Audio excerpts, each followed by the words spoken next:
வணக்கம் அன்பு நண்பர்களே, இன்றைய ஆயுதெழுத்து நிகழ்ச்சிக்கு உங்கள் அனைவரும் அன்போடு வரவேற்கிறேன். மதச்சார்பு மாநாடுகள் சமத்துவமா சமூக பிளவா என்ற தலைப்பில் இன்றைய ஆயுதெழுத்து நிகழ்ச்சி விவாதிக்க இருக்கிறோம். இந்த விவாதம் இன்று நடத்துவதற்கான காரணம் என்ன? இன்று சென்னையில் இந்து ஆன்மீக மற்றும் சேவை கண்காட்சி நடக்கிறது. 7வது ஆண்டாக அவர்கள் நடத்தி கொண்டிருக்கிறார்கள். இன்று முதல் ஒரு வாரத்துக்கு அந்த மாநாடு நடக்கிறது. இந்து அமைப்புகள் இப்படி ஒரு மாநாடு நடத்துவது, அந்த அமைப்பை 7வது முறையாக நடத்துகிறது. இதற்கு தவிர பல அமைப்புகள் நடத்தி கொண்டிருக்கின்றன. இவர்கள் தவிர பைபிள் மாநாடுகள் என்ற பெயரில் கிறிஸ்தவ அமைப்புகளும் சரி, அமைதிக்கான மதம் மார்க்கம் இஸ்லாம் என்று இஸ்லாமிய அமைப்புகளும் சரி, பல அமைப்புகள் தங்களுடைய மதம் பற்றிய ஒரு தெளிவை புரிதலை மக்களுக்கு கொண்டு சேர்ப்பதற்காக தங்களுடைய மதத்தவர்களுக்கு மட்டுமல்லாமல் பிற மதத்தவர்களும் புரிந்து கொள்ளும்படியான ஒரு மாநாடுகளை தொடர்ந்து நடத்தி கொண்டிருக்கிறார்கள். ஆச்சரியப்படத்தக்க வகையில் ஒவ்வொரு மாநாடும் முதலாண்டை விட அடுத்த ஆண்டுகளில் விரிவடைந்து கொண்டே சென்று கொண்டிருக்கிறது. அது கிறிஸ்தவ மாநாடாக இருந்தாலும் சரி, இஸ்லாமிய மாநாடாக இருந்தாலும் சரி, இந்து மாநாடாக இருந்தாலும் சரி. அப்படியானால் இது போன்ற மதங்களுக்கான மாநாடுகளுக்கான முதலீடுகள் அதிகரித்துக் கொண்டிருக்கின்றனவா, அல்லது அந்த மாநாடுகள் பற்றிய அந்த மதங்கள் பற்றிய விழிப்புணர்வு அதிகரித்துக் கொண்டிருக்கின்றனவா, அல்லது நாம் ஒரு குழுவாக இயங்க வேண்டிய நிர்பந்தம் வந்து கொண்டிருக்கிறது, எனவே நாம் அனைவரும் ஒன்றுபட்டு நிற்க வேண்டும் என்று 3 மதங்களையும் 3 பெரிய மதங்களையும் தனித்தனி குழுக்களாக பிரித்து தங்களுடைய குழுக்களோடு அடையாளப்படுத்திக் கொள்ளக்கூடிய முயற்சியாக இருக்கின்றவா? இப்படி பல்வேறு கேள்விகள் எழுந்திருக்கின்றன. ஒரு நண்பர் முகநூலில் சொல்லியிருந்தார், மதம் எப்படி பிரிக்கும்? இந்த கேள்வி அபத்தமாக இருக்கிறது. நம்ம கேள்வி அடிப்படையான கேள்வி வச்சிருந்தோம், இது சமத்துவமா அல்ல சமூக பிளவா, இது போன்ற மாநாடுகள் வைத்திருந்தோம். அப்போது ஒரு நண்பர் சொல்லியிருக்கிறார், மதங்கள் எப்படி மனிதர்களை பிரிக்கும்? நிச்சயமாக நண்பரே, மதங்கள் பிரிப்பதில்லை, ஆனால் மதவாதிகள் தொடர்ந்து பிரித்துக் கொண்டே இருக்கிறார்கள். எந்த மதத்தை சேர்ந்தவர்கள் எப்படி பிரிக்கிறார்கள் என்பதுதான் விவாதத்துக்குரிய பொருளாக, ஒவ்வொரு நேரமும் ஒவ்வொரு மாறுபட்ட கருத்துக்குரிய பொருளாக மாறிக்கொண்டே இருக்கிறது. இதைப்பற்றி தான் இன்றைய ஆயுதெழுத்து நிகழ்ச்சி விவாதிக்க இருக்கிறோம். மதச்சார்பு மாநாடுகள் சமத்துவமா சமூக பிளவா? நிகழ்ச்சியின் இந்த பகுதியில் நம்முடைய திரு ஹாஜா கனி அவர்கள், தமுமுக சேர்ந்த திரு ஹாஜா கனி அவர்கள் நம்முடைய இணைந்திருக்கிறார். அதே போல கிறிஸ்தவ சிந்தனையாளர் திரு தஞ்சை டோமி அவர்கள் நம்முடைய இணைந்திருக்கிறார். அதே போல இந்து முன்னணியை சேர்ந்த திரு இளங்கோவன் அவர்கள் நம்முடைய இணைந்திருக்கிறார். அதே போல எழுத்தாளரும் சமூக ஆர்வலருமான திரு ஆலி செந்தில்நாதன் அவர்கள் நம்முடைய இணைந்திருக்கிறார். உங்க 4 பேரும் இந்த நிகழ்ச்சிக்கு வரவேற்கிறேன். நான் முதல்ல இந்த விவாதம் பற்றிய ஒரு அடிப்படை கேள்வியை நான் எழுப்ப விரும்புகிறேன். நம்ம திரு ஹாஜா கண்டு ஆரம்பிக்கலாம் பார்க்கிறேன். முகநூல் ஒரு நண்பர் குறிப்பிட்டிருந்தார், இது போன்ற மாநாடுகள் அவங்க நடத்திட்டே போட்டோம், இது போன்ற மாநாடுகள் தேவையா தேவையில்லையா, அதுல என்ன சமூக பிளவா சமத்துவமான்னு சொல்லி கேள்வி கேட்கறது மூலமா நீங்க தான் இது போன்ற சமூக பிளவுகளை உருவாக்குறீங்கன்னு சொல்லி ஒரு சொல்லியிருந்தார். எனக்கும் கூட அந்த சந்தேகம் வந்துருச்சு, ஒருவேளை நம்ம ஒரு தவறான காரியத்தை முன்னெடுக்கிறோமோ அது தெளிவுபடுத்திக்க விரும்புறேன். இது போன்ற விவாதங்கள் சரியான திசையை நோக்கி நம்ம கொண்டு போதா மாநாட்டுக்கு முன்னாடி? நிச்சயமாக கத்தி குணப்படுத்த அது மருத்துவன் கையில் இருக்கிறது, ரணப்படுத்த அது ஒரு கொலையாளி கையிலே மாறுகிறது. இப்ப நான் மருத்துவ கொலையாளியா? அது அதாவது இதை நீங்கள் எப்படி எடுத்துச் செல்கிறீர்கள்? இந்த நிகழ்ச்சியின் வாயிலாக ரேட்டிங் கிடைப்பதற்காக 3 மதங்களையும் சண்டை போட வைக்கலாம் என்று நினைத்தால் நீங்கள் சொன்னது 2வது. இதன் மூலம் ஒரு இணக்கத்தை உருவாக்கலாம் என்று நினைத்து நீங்கள் செயல்பட்டால் நீங்கள் மருத்துவர். இப்பொழுது இந்த நாட்டிற்கு முன்னெப்போதும் இல்லாத அளவுக்கு ஒரு நெருக்கமும் இணக்கமும் தேவைப்படுகின்றது. இதற்கு முன்பு தொப்புள் கொடி உறவுகளாக மக்கள் பழகி வாழ்ந்து வந்த அந்த சூழலுடைய ஒரு கடைசி கட்டத்திலே நாம் நிற்கின்றோம். மென்மேலும் சமூகங்கள் இணங்கி வர வேண்டிய நிலை இன்றைக்கு தேவையாக இருக்கிறது. ஏனென்று சொன்னால் இப்பொழுதுதான் இந்த பிளவுபடுத்தும் அரசியல், குறிப்பாக மதங்கள் அரசியலிலே போய் கலக்கக்கூடிய ஒரு போக்கு, இவையெல்லாம் ஏற்பட்டிருக்கின்ற காலத்தில் அரசியலும் மதமும் கலக்கக்கூடாது என்று விளைகின்ற அதே வேளையில் ஒருவருக்கொருவர் புரிதல் இருக்க வேண்டும். இப்ப பன்முகத்தன்மை கொண்ட ஒரு நாட்டில் நாம் இருக்கிறோம். ஒருவரை ஒருவர் புரிந்து கொள்வதற்கு எந்த வழி இருக்கின்றது? இப்போது நீங்கள் உங்களை பற்றி சொல்லவில்லை என்று சொன்னால் நான் உங்களை பற்றி வேறொன்று நினைத்துக் கொள்கிறேன். அப்பொழுது ஒருவரை ஒருவர், இப்போது கிறிஸ்தவ மாநாடு நடத்துகிறார்கள் என்று சொன்னால் அங்கே சென்றால் அவர்களுடைய கருத்துக்கள் என்ன என்பதை புரிந்து கொள்ள முடியும். இப்போது இந்து மாநாடு நடக்கின்றது, நாங்கள் வரவேற்கிறோம், வாழ்த்துகிறோம். இது போன்ற முறைகள் வரும்பொழுது அந்த சமயத்திலே சொல்லி இருக்கின்ற சிந்தனைகள் என்ன? ஒன்றே குலம் ஒருவனே தேவன் என்பதுதான் இஸ்லாமுடைய ஆதார சுருதி. அதை நபிகள் நாயகத்திற்கு முன்பே திருமூலர் இங்கே சொல்லி இருக்கின்றார். அதனால்தான் தொட்டிலில் தூங்குகின்ற குழந்தை தட்டி எழுப்பும் பொழுது தாயை கட்டிக் கொள்வது போல தமிழர்கள் இஸ்லாத்தை தழுவிக் கொண்டார்கள் என்று அண்ணா சொன்னார். அப்பொழுது வேர்கள் சந்திக்கின்றன, வேர்கள் சந்தித்துக் கொள்கின்றன, கிளைகள் சண்டையிட்டுக் கொள்கின்றன. இந்த தெளிவு கிளைகளுக்கு வர வேண்டி இருக்கின்றது.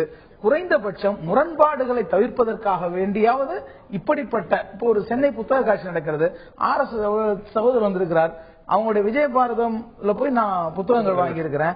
எங்களுடைய இடங்கள் அவர்கள் புத்தகங்கள் வாங்குகிறார்கள். அன்பை பரிமாறிக்கொள்வதில், கருத்துக்களை பரிமாறிக்கொள்வதில் தேவை இருக்கின்றது. இன்றைக்கு புத்தகங்களை வாங்குறது மட்டும் இல்ல, வாங்கிட்டு என்ன பாக்குறோம், நீங்க என்ன சொல்லிருக்கீங்க, தப்பு கண்டுபிடிக்கிறேன்.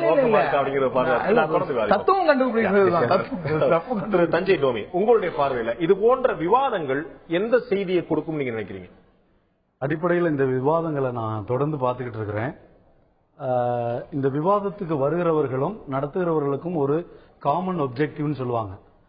மக்களுக்கு சரியான புரிதலை கொடுக்க வேண்டும் என்றால், நான் இங்கே ஒரு கிறிஸ்தவனாக மட்டும் பேசாமல், சகோதரர் ஒரு இஸ்லாமியராக பேசாமல், இவர்கள் ஒரு இந்துவாக எழுத்தாளராக இல்லாமல், நாங்கள் எல்லாம் தமிழர்கள், 4 பேரும் நாங்கள் எல்லாம் இந்தியர்கள். இந்த இந்திய நாட்டினுடைய கலாச்சாரம் என்று ஒன்று இருக்கிறது. இந்த இந்திய நாட்டை வழிநடத்தக்கூடிய அரசியலமைப்பு சட்டம் ஒன்று இருக்கிறது. இதுதான் இதுவரை இந்த நாட்டிலே நாம் எம்மதத்தை சார்ந்திருந்தாலும் எக்கலாச்சாரத்தை சார்ந்திருந்தாலும் இந்தியர்களாக தமிழர்களாக வாழ வைத்தது.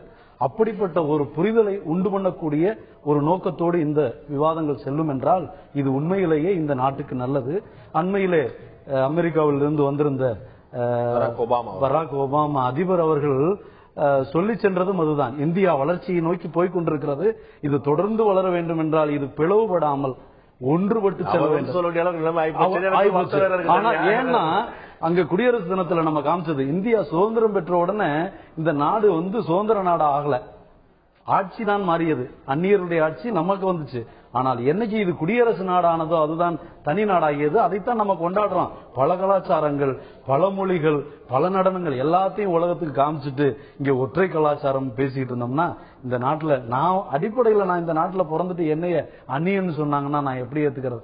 இதுதான் பிரச்சனைகள். ஆகவே ஒரு நல்ல புரிதலையும் சமய நல்லிணக்கத்தையும் உருவாக்க வேண்டும் என்ற எண்ணத்தில் நாம் ஒவ்வொருவருமே எதையும் பேசினாலும் அது சரியாக. திரு இளங்கோவன், உங்களுடைய பார்வையில் இது போன்ற விவாதங்கள், அதாவது எந்த பிரச்சனையாக இருந்தாலும் எந்த சப்ஜெக்ட் எடுத்துக்கிட்டாலும் அதை பற்றி ஆழ்ந்து உள்நோக்கி அதுல இருக்கக்கூடிய பிரச்சனைகளை அலசி ஆராய்வதில் தவறில்லை. அது மூலமா தான் ஒரு தெளிவு கிடைக்கும். அதே மாதிரி ஏதாவது ஒரு புண்ணு இருக்குன்னா கூட அதை ஆபரேஷன் பண்ணா தான் அதுல இருக்கக்கூடிய புண்ணை பெர்மனண்டா நிரந்தர தீர்வாக இருக்க முடியும். அதே மாதிரிதான் ஒரு மத சம்பந்தப்பட்ட நிகழ்ச்சிகளை பற்றி இன்னைக்கு பேச எடுத்திருக்கின்றோம். அதனால அது பேசுறது தவறு இல்ல. இதுல சாதாரண மூட்டுவலி கூட ஆபரேஷன் பண்ணிடுறோம் அப்படிங்கிறது உங்களுக்கு தெரியும். தலைவலி தைலம் தடவக்கூடிய இடத்துல ஆபரேஷன் பண்ணிடுறோம் அப்படிங்கிறது உங்களுக்கு தெரியுது. இல்ல இப்ப நீங்க அப்படி சொன்னா நீங்க தான் அதுல குற்றவாளியாக. அதுக்காக அந்த கேள்வியை எழுப்புறேன். குற்றவாளியா தான் அந்த கேள்வி தோத்துட்டு போயிடலாம். முகநூல்ல ஒரு நண்பர் எழுப்பின கேள்வி ஏன் விவாதத்து வைக்கிறேன்னு ஒரு சுய பரிசோதனை செய்துக்கிறக்காக விமர்சனங்கள் விவாதங்கள் வரும்பொழுதுதான் அதுல ஒரு தெளிவு பிறக்கிறது. குட்டையை கொழுப்பினாதான் அதுல மீன் பிடிக்க முடியுங்கிற மாதிரி இதுல ஒரு தெளிவு பிறக்க வேண்டும் என்று சொன்னால் இது சம்பந்தப்பட்ட விவாதங்கள் வரவேற்கப்படும். நாடு முழுக்க இது பற்றி நடந்தா நல்லதும் கூட. யார் குட்டை யார் குழப்பது, யார் மீன் பிடிக்கிறது செந்தில்நாதன், உங்களுடைய பார்வையில் இது போன்ற விவாதங்கள்? இவங்க 3 பேருக்கு பேசுறது கேட்கும்போது ரொம்ப சந்தோஷமா இருந்தது ஆரம்பத்துல. அப்படிதான் ஆரம்பத்துல. ஆனா எப்பவுமே மதம் தொடர்பான விவாதங்கள் இந்த மாதிரியான மேடைகள்ல மட்டுமில்ல, சமூகத்துல கூட அவ்வளவு சுலபமா ஒரு இந்த மாதிரியான மென்மையான வார்த்தைகளால பூக்களால் அர்ச்சித்துக் கொள்ளக்கூடிய வார்த்தைகளால் எல்லாம் நடக்கிறது கிடையாது. பல சமயங்கள்ல அது ரத்த சகதியான ஒரு சூழல் நோக்கி தான் கொண்டு போகுது. நான் சமீப காலத்துல இருக்கக்கூடிய போக்குகள்ல 2 விஷயங்களை நான் பாக்குறேன். ஒண்ணு, மதம் தொடர்பான விவாதங்கள் எந்த காலத்திலும் நடந்துட்டு தான் இருக்கு. மதத்தை பிரச்சாரம் செய்வது அப்படிங்கறதோ அல்லது மதம் ஆமா அது என்னைக்குமே நடக்கதான் விஷயம். அது உலகம் முழுக்கவே மதங்கள் தோன்றிய காலத்திலிருந்து மத பிரச்சாரம், எல்லா பிரச்சாரத்துக்கும் தொடக்கமே மத பிரச்சாரம் தான். கடவுளை பிரச்சாரம் பண்ண ஆரம்பிப்பதுதான் எல்லா இலக்கியம். ஒரு காலத்துல இலக்கியங்கள், இதிகாசங்கள் அல்லது எல்லாமே அப்படிதான் வந்தது. ஆனா இன்னைக்கு அது ஒரு வெவ்வேறு அடுத்த கட்டத்தை நோக்கி போய் ஒரு மதம் இன்னொரு மதத்தை நோக்கி பாய்வதற்கான ஒரு பிரச்சனையாகவும், ஒரு மதத்துக்குள்ளவே ஒரு குறிப்பிட்ட சமூகம் அல்லது குறிப்பிட்ட பிரிவினுடைய ஆதிக்கத்தை இல்ல ஒரு சித்தாந்தத்தை மட்டும் நிலைநிறுத்தக்கூடிய ஒரு விஷயமாகவும் மாறி இருக்கு. இது ஒரு பக்கம். இன்னொரு பக்கம், இந்த காரணங்களாலே மதம் இப்படியெல்லாம் செயல்படுத்துகின்ற காரணங்களாலே மனிதர்கள் இன்னொரு பெரும்பிரிவர் இதன் மேல நிறைய கேள்விகள்லாம் எழுப்புறாங்க. அவங்க பகுத்தறிவாளராக இருக்கலாம், இல்ல வேற எந்த பேர்ல ஒன்னா இருக்கலாம். மதம் சொல்லிட்டு ஒரு சாதாரண ஒரு வார்த்தை சொல்லுவாங்க. சாமி கும்பிடாதவங்க கூட எந்த கோயிலையும் இடிச்சது இல்லையா, சாமி கும்பிடுறவன் சொல்றவன் தான் மாத்தி எல்லா கோயிலும் இடிச்சுக்கலான்னு சொல்லுவாங்க. அது போல வெகு தளத்துல, வெகு மக்களுடைய தளத்துல இந்த மதத்தின் மீதான விமர்சனம் அப்படிங்கறதும் ஒரு பக்கம் இருந்துட்டு தான் இருக்கு. அதாவது அதை பற்றி அதிகமாக பேசலன்னா அப்படி இல்லாம போயிடுச்சுன்னு சொல்ல முடியாது. ஒரு மதத்தின் மீது இன்னொரு மதத்தின் விமர்சனத்தை பத்தி சொல்ல வரல. எல்லா மதங்களின் மீதும் ஒரு தனிப்பட்ட முறையில ஒரு விமர்சனம் வைக்கக்கூடிய போக்கும் இங்க இருக்கு. அதனால இந்த விவாதங்கள்ல 2 இருக்கணும். ஒண்ணு, மதங்களுக்கு இடையிலான விவாதங்கள் நடத்தத்தை பத்தி நம்ம பேச வேண்டியிருக்கிறது. ஒவ்வொரு மதத்துக்குள்ளவும் ஒரு சீர்திருத்தம் என்ற அடிப்படையிலேயோ அல்லது அதுக்குள்ள வேற விதமான கோட்பாடுகள் எப்படி பார்க்கப்படுகிறது அப்படிங்கிற அடிப்படையிலேயோ பகுத்தறிவுக்கும் மதத்துக்கு உள்ள உறவு என்ற என்ன அப்படிங்கிற அடிப்படையிலும் கூட நாம வந்து பார்க்க வேண்டியிருக்கு. அப்படியெல்லாம் இப்ப நடக்கல. இப்ப பெரும்பாலும் ஒரு மதம் இன்னொரு மதத்தை நோக்கி மிகப்பெரிய விமர்சனம் வைக்கிறதும் இது சரி அல்லது தப்புன்னு சொல்லி வந்து மக்களை வந்து பிளவுபடுத்தக்கூடியமான ஒரு போக்கு தான் வந்து மிக அளவுக்கு முக்கியமான விஷயம் தான். நான் திரு ஆலி செந்தில்நாதன் தான் திரும்ப கொண்டு போக விரும்புறேன். இது போன்ற மாநாடுகள் நடப்பது மூலமா நாம வந்து சமத்துவத்தை அதிகமா பரப்புறோமா இல்லாட்டி குழு மனப்பான்மை அதிகமா பரப்புறோமா? நான் இந்து மதம், நான் கிறிஸ்தவ மதம், நான் இஸ்லாமிய மதம் சொல்லிட்டு ஏற்கனவே இருக்கக்கூடியதான் 99% கலந்துக்க போறாங்க. ஒரு 5% 5-6%குள்ளதான் 95% பேர் அந்த மதத்தை சேர்ந்த வரப்போறார்கள். அவர்கள்ட்ட திரும்ப திரும்ப திரும்ப இஸ்லாம் இப்படி சொல்லுது, வேதம் இப்படி சொல்லுது, பைபிள் இப்படி சொல்லுது, குர்ஆன் இப்படி சொல்றது மூலமா என்ன அவர்கள் சாதிக்க விரும்புகிறார்கள்? குழு மனப்பான்மையா அல்லது உண்மையிலேயே சகோதரத்துவையா? இல்ல, குழு மனப்பான்மை தான். அதுக்கு ஒரு முக்கியமான ஒரு காரணம் நான் சொல்றேன். அதாவது நான் முன்னாடி சொன்ன மதம் தொடர்பா மாநாடுகள்லாம் புதுசு கிடையாது, அல்லது இந்த மாதிரி நிகழ்ச்சி எல்லாம் புதுசு கிடையாது. என்ன புதுசுன்னு சொன்னா என்ன புதுசுன்னா ஒவ்வொரு மதத்திலையும் அந்த மதம் சார்ந்த அடிப்படைவாத கருத்துக்கள் அதிகமாகிறது இப்ப புதுசா இருக்கு. அது இஸ்லாம் மதமா இருக்கலாம், இந்து மதமா இருக்கலாம், பௌத்த மதமா இருக்கலாம், கிறிஸ்தவ மதமா இருக்கலாம். எல்லா இடங்களிலுமே அடிப்படைவாதம் வரல என்ன தவறு இருக்க முடியும்? ஃபண்டமெண்டலிசம் அப்படிங்கிறது அடிப்படையான விஷயம் அப்படின்ற அர்த்தம் மட்டும் கிடையாது. அடிப்படையாக சொல்லக்கூடிய சில விஷயங்களுக்கு மாறாக போறது அத்தனையும் தவறு அப்படிங்கிற விஷயம் வரும். அதுல போட்டி வரும். உதாரணமா இப்ப நீங்க வந்து இப்போ எந்த மதம் எடுத்துக்கிட்டாலும் அதுல பல மரபுகள் இருக்கும். அதுல ஏதோ ஒரு குறிப்பிட்ட மரபு மட்டும்தான் இந்த அடிப்படைவாதம் அப்படிங்கிறது வந்து வலியுறுத்துது. உதாரணம் சொல்லணும்னா நான் சொல்ல முடியும், பட் வந்து தேவையாங்கிறது நீங்க பாருங்க. அதாவது ஒவ்வொரு மதத்திலே எல்லா மதமும் உள்ள வந்து பன்மைத்தன்மையோட தான் இருக்குது. அதுல ஒரு குறிப்பிட்ட சரணம் மட்டும் பிடிச்சிக்கிட்டு இதுதான் சரியானது, மற்றது அத்தனையும் தவறானது என்று சொல்லக்கூடிய முறைகள் அவரவர் பிரிவு அவருக்கு இல்ல அப்படி யாருக்கும் கருத்து கிடையாது. ஏதோ ஒரு குறிப்பிட்ட விஷயம் தான் எல்லாரும் ஏத்துக்கணுங்கிற தன்மை வந்து மத சார்ந்த உரையாடுகள்ல மிக அதிகமாக இன்னைக்கு வருது. உண்மையிலே சொல்ல போனா மற்ற மதத்தினரோடு வந்து அவங்க போற சண்டையை விட ஒரு இந்துவா இருக்கிறேன், ஒரு வைணவனா இருக்கிறேன் அப்படின்னா நான் சைவம் தவறுன்னு சொல்லி போனேன்னா நிச்சயமா தப்பு, யாருமே ஏத்துக்க மாட்டாங்க. நான் வந்து இந்துவா இருக்கிறேன், அதுல வந்து வைணவமா இருக்கிறேன், அதுல ஏதோ ஒரு பிரிவு ஜாதியா இருக்கிறேன்னு அவரவர் அங்க இருந்துட்டு போனா ஒன்னும் பிரச்சனை இல்லை. அவர் அடுத்த இடத்தை பற்றின விமர்சனம் வைக்கும் போது பிரச்சனை வருது. இங்க குலமன்பான்மை எங்க வருது? இப்போ இந்துத்துவம் அப்படின்னு பேசக்கூடியவங்க மத்தியில வந்து இப்ப இந்துக்களை ஒன்னா சேர்க்கணும், பல்வேறு விஷயங்களை ஒரு பெரும்பான்மை சமூகமா ஒன்னா சேர்க்கணும் நிலைப்பாடுல இருந்து பேசும்போது அவங்க ஒரு கருத்தை முன்வைக்கலாம். ஆனா இன்னொரு பக்கம் வந்து இஸ்லாமியர்கள் சொல்லும் போது அதுல பல கூறுகள் இருக்கு. ஆனா அதுல வஹாபிசம் என்ற ஒரு கூறுக்கு முக்கியத்துவத்தை அவங்க கொடுக்க முயலும் போது அங்க ஒரு அடிப்படைவாதம் வரலாம். இது என்னன்னு சொன்னா மதம் என்பது இப்ப பொதுவா நான் எப்படி பாக்குறேன்னா மதம் என்பது எப்பவுமே ஒரு தனிப்பட்ட நபரின் அல்லது குழுவினுடைய பொதுவான விஷயமாக இருந்தா வந்து பிரச்சனை கிடையாது. அது ஒரு இன்ஸ்டிடியூஷனலைஸ் ஆகும் போது அதுக்கு ஒரு தலைவர் வேணும், அதுக்கு என்ன மாதிரியான முறைகள் வேணும்னு வரும்போது இந்த விபத்துகள் வந்து மறுபடியும் நம்ம சமூகத்துக்கு வந்து நடக்கதான் நம்ம பொதுவா நம்ம பாக்குறோம். அதுதான் வந்து இவருடைய கேள்வி இருக்கு. இதுல நம்ம பார்க்கும்போது அவர் சொன்னது போல இந்து மதத்துல மட்டும் இல்ல, இஸ்லாமிய கிறிஸ்தவத்திலையும் இன்னமும் பல பிரிவுகள் இருந்துகிட்டே இருக்கு. அவர் சொன்ன ஒவ்வொருத்தரும் ஒவ்வொருத்தருடைய விஷயம் கடைபிடிக்கிறாங்க. இந்தியாவில் இருக்கக்கூடிய இந்துக்களா இருந்தாலும் சரி, கிறிஸ்தவா இருந்தாலும் சரி, முஸ்லீமா இருந்தாலும் சரி, அவர்கள்ட்ட ஜாதி எண்ணம் அப்படியே இருக்கிறது. அதிகாரப்பூர்வமா அறிக்கிறார்களோ இல்லையோ, இப்படி பிளவுகளை அதிகமா வச்சுக்கிட்டே இருந்துகிட்டு இல்ல சமூக ஒற்றுமை மாநாடு, மத ஒற்றுமை மாநாடு சொல்ல என்ன அர்த்தம் இருக்க முடியும்? உள்ள ஒண்ணு வச்சுக்கிட்டு வெளியே ஒண்ணு ப்ராபகண்டா பண்றதான ஒரு பிரச்சனை. அதாவது ஒரு விஷயம், இன்னைக்கு நாம பேசக்கூடிய விஷயங்கள் இந்த இந்து ஆன்மீக கண்காட்சியை பத்தி, சேவை கண்காட்சி அதை பத்தி ட்ரிகர் பாயிண்டா வச்சுட்டு இது போன்ற மாநாடு இல்ல, நான் அதுக்குள்ளவும் அதை பத்தியும் சொல்லிடுறேன். அதுல வந்து எந்த இடத்துலயும் அதற்கான ஏதோ மதத்தை பற்றிய விளம்பரம் மாநாடு பத்தி பேச வேண்டாம், அது நம்முடைய நோக்கமும் இல்ல. இது சம்பந்தமாவே பேச வேண்டியது இருக்கு. இது சம்பந்தமாவே இதுல தொடங்கி பேச வேண்டியிருக்கு. அதாவது இதுல இந்த கண்காட்சி, சேவை கண்காட்சியில இருக்கக்கூடிய இடம்பெறக்கூடியது அனைத்து சமுதாயத்தை, குறிப்பா சொல்லணும் அனைத்து சாதியை சார்ந்த அமைப்புகள் கூட இதுல பங்கு பெறுகின்றன. என்னுடைய கேள்வி அதுதான் வைக்க போறேன். நான் கேட்கிறேன், இந்து மத மாநாடுன்னு வச்சுக்கிட்டு உள்ள வந்து வன்னியரு, நாடாரு, தேவரு, தாழ்த்தப்பட்டவர்கள் அந்த உள்ள பிரிவுல வந்து ஒவ்வொரு சமுதாயத்துக்கும் ஒரு ஸ்டால் வைக்கிறதுல என்ன லாஜிக் எனக்கு புரியவே இல்லை. உங்களுக்குள்ள இவ்வளவு பிளவு இருக்குன்னு சொல்றதுக்காவா? இல்ல இந்து மதம் சொல்லிட்டு ஒரு வார்த்தையில் அழைக்கிறீங்க, உள்ள வந்து ஒவ்வொரு ஜாதியா தனித்தனியா பிரிக்கிறீங்க. இல்ல, சாதிய அமைப்புகள் சாதியத்தை மையமாக வைத்து அவர்கள் வந்து அவங்க சமுதாயத்துக்கு என்னெல்லாம் சேவை செய்து கொண்டிருக்கிறார்கள் என்பதை விளம்பரப்படுத்தக்கூடிய அளவில் இந்த அளவுக்கு இவ்வளவு செய்து கொண்டிருக்கிறது ஒவ்வொரு அமைப்புகளும் காமிக்கக்கூடிய அளவில் அனைத்து ஜாதி ஒற்றுமை மாநாடும் வச்சிருக்கலாம். இல்ல, அனைத்து ஒற்றுமை மாநாடே இல்ல. இந்த கண்காட்சியை இந்து மத மாநாடு வச்சுட்டு உள்ள இல்ல, இது இந்து மத மாநாடே கிடையாது, இது சேவை கண்காட்சி. இந்து மதத்தினுடைய சாதாரணமா என்னன்னா இந்து மதத்தில் இருக்கக்கூடியவர்கள் சேவை செய்வதில்லை, ஏதோ கிறிஸ்தவர்கள் மட்டும்தான் சேவை செய்கிறார்கள் அப்படிங்கிற மாதிரி ஒரு நினைப்பு, ஒரு எண்ணம் மக்கள் மத்தியில் இருக்கிறது. இல்ல இந்து மதத்தை சார்ந்த சேவை அமைப்புகள் நிறைய இருக்கிறது. எக்கச்சக்கமான சேவைகளை செய்து கொண்டிருக்கிறாங்க. இல்ல நீங்க சொல்லக்கூடிய இந்து முன்னணியாவோ இல்லாட்டி விஸ்வ இந்து பரிஷத்தாவோ இல்லாட்டி RSS ஆவோ இல்லாம வன்னியர் கூட்டமைப்பு, தலித் கூட்டமைப்பு, தேவர் கூட்டமைப்பு, நாடார் கூட்டமைப்பு இப்படி ஜாதியின் பேர்லாம் வச்சுன்னா அப்ப அங்க எங்க இருக்காங்க இந்து மதம்? நீங்க வெளியில இந்துன்னு பேர் இந்து மதம்ங்கிறது பல்வேறு ஜாதியத்தினுடைய ஒருங்கிணைக்கப்பட்ட ஒரு விஷயம் தாங்க இந்து மதம்.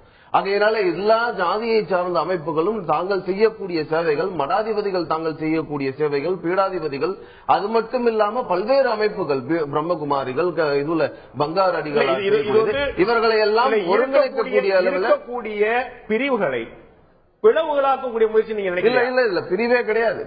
பிரிவோ எதுவுமே கிடையாது. இதெல்லாம் ஒற்றுமைப்படுத்தக்கூடிய நிகழ்ச்சியாகத்தான் இதுல பார்க்க வேண்டும்.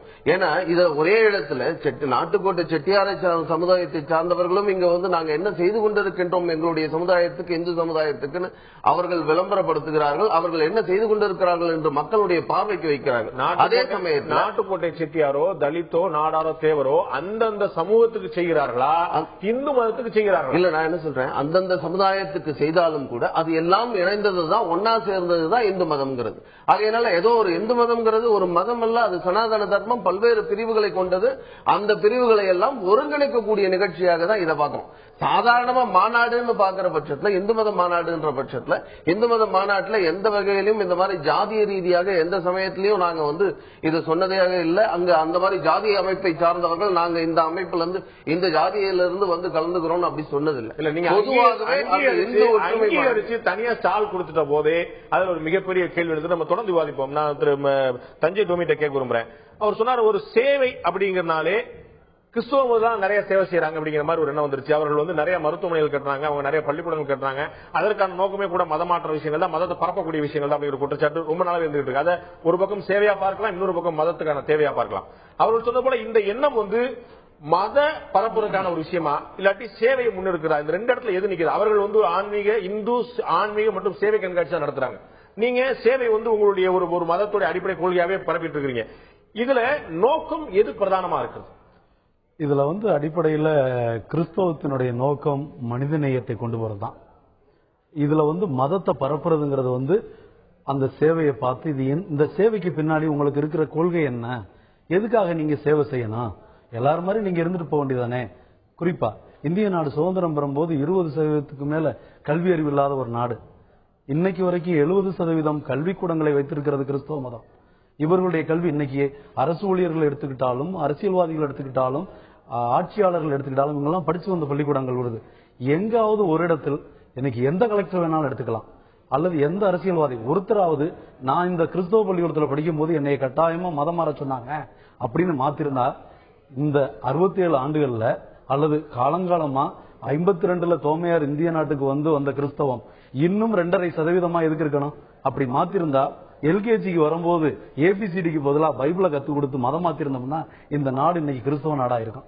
இன்னைக்கு ஒரு காலத்துல திண்ணை பள்ளிக்கூடங்கள் பிராமணர்களுக்கு மட்டுமே கல்வி என்றிருந்த நாட்டுல எல்லாருக்கும் கல்வி என்று தொட்டி பட்டியெல்லாம் சென்று பள்ளிக்கூடத்தை வென்றார்கள், அங்கே போர்டிங் வைத்தார்கள். படிக்க முடியாத பிள்ளைகளுக்கு அவர்களுடைய அடிப்படை மருத்துவ வசதிகளுக்கு சின்ன சின்ன டிஸ்பென்சரி ஏற்படுத்தினார்கள். இதை பார்த்து யாருமே மதம் மாறியதாக சொல்லியிருந்தால் கூட, இதை கொடுத்ததனால் மாறி இருந்தால் கூட எங்களுடைய எண்ணிக்கை 2.5% கூடியிருக்கும். ஆகவே இந்த மதம் மாற வேண்டும், நாங்கள் போதிப்பது என்பது நாட்டினுடைய சட்டம். இங்க மட்டும் இல்ல, எழுத்தாளர் சொன்ன மாதிரி நானும் ஒரு பத்திரிகையாளன், இந்தியாவினுடைய கான்ஸ்டிடியூஷன் எல்லாம் கரைத்து குடித்தவன்.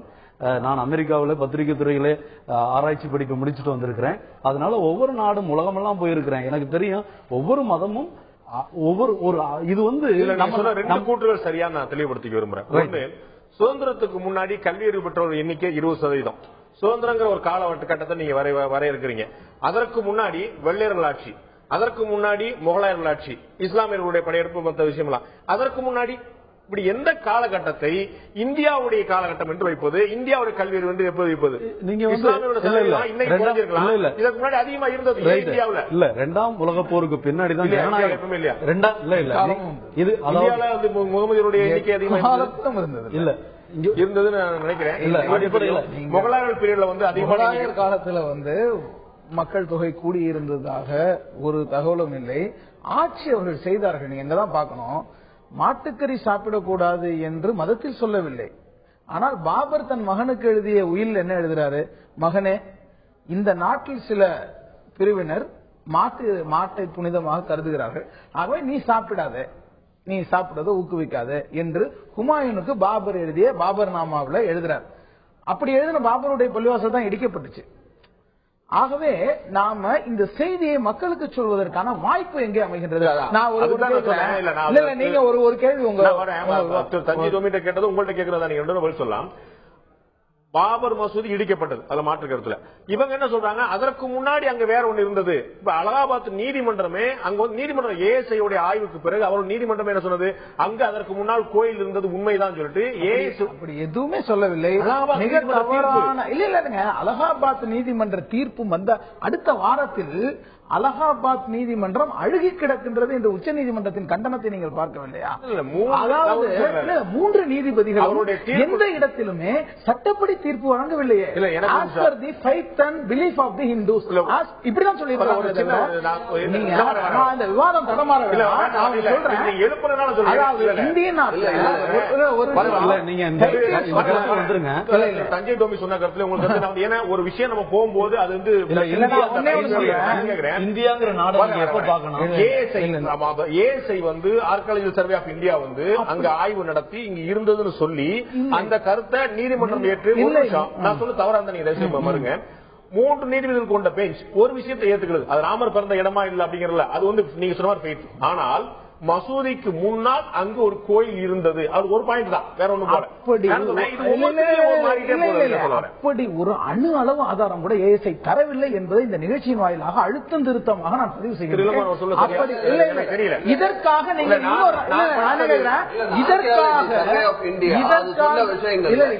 நீங்கள் ஒரு நாளைக்கு வாதம் வச்சுக்கிறீர்கள் என்று சொன்னால் இதற்கு அடுக்கடுக்கான ஆதாரங்களோடு நான் வர முடியும். எது உண்மை அப்படிங்கிற ஆய்வு நான் போடுறேன், எனக்கு அவ்வளவுதான் ஆய்வு கிடையாது.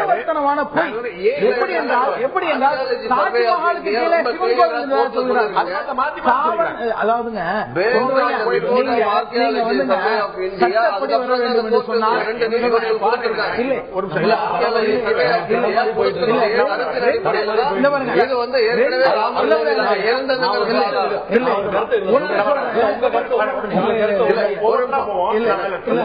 தெளிவுபடுத்திக் கொள்கிறேன். விவாதத்தில் நான் இருக்கிறதுனால ஒன்று, அந்த இடத்தில் என்ன இருந்தது ஏற்கனவே என்று ஆய்ந்து முடிவெடுக்க தொடங்கினோம் என்று சொன்னால், ஏற்கனவே என்ன இருந்தது என்ற நிலைக்கு கொண்டு வர வேண்டும் என்ற முடிவுக்கு வருவது சரிதானா என்பது ஒன்று வரணும்.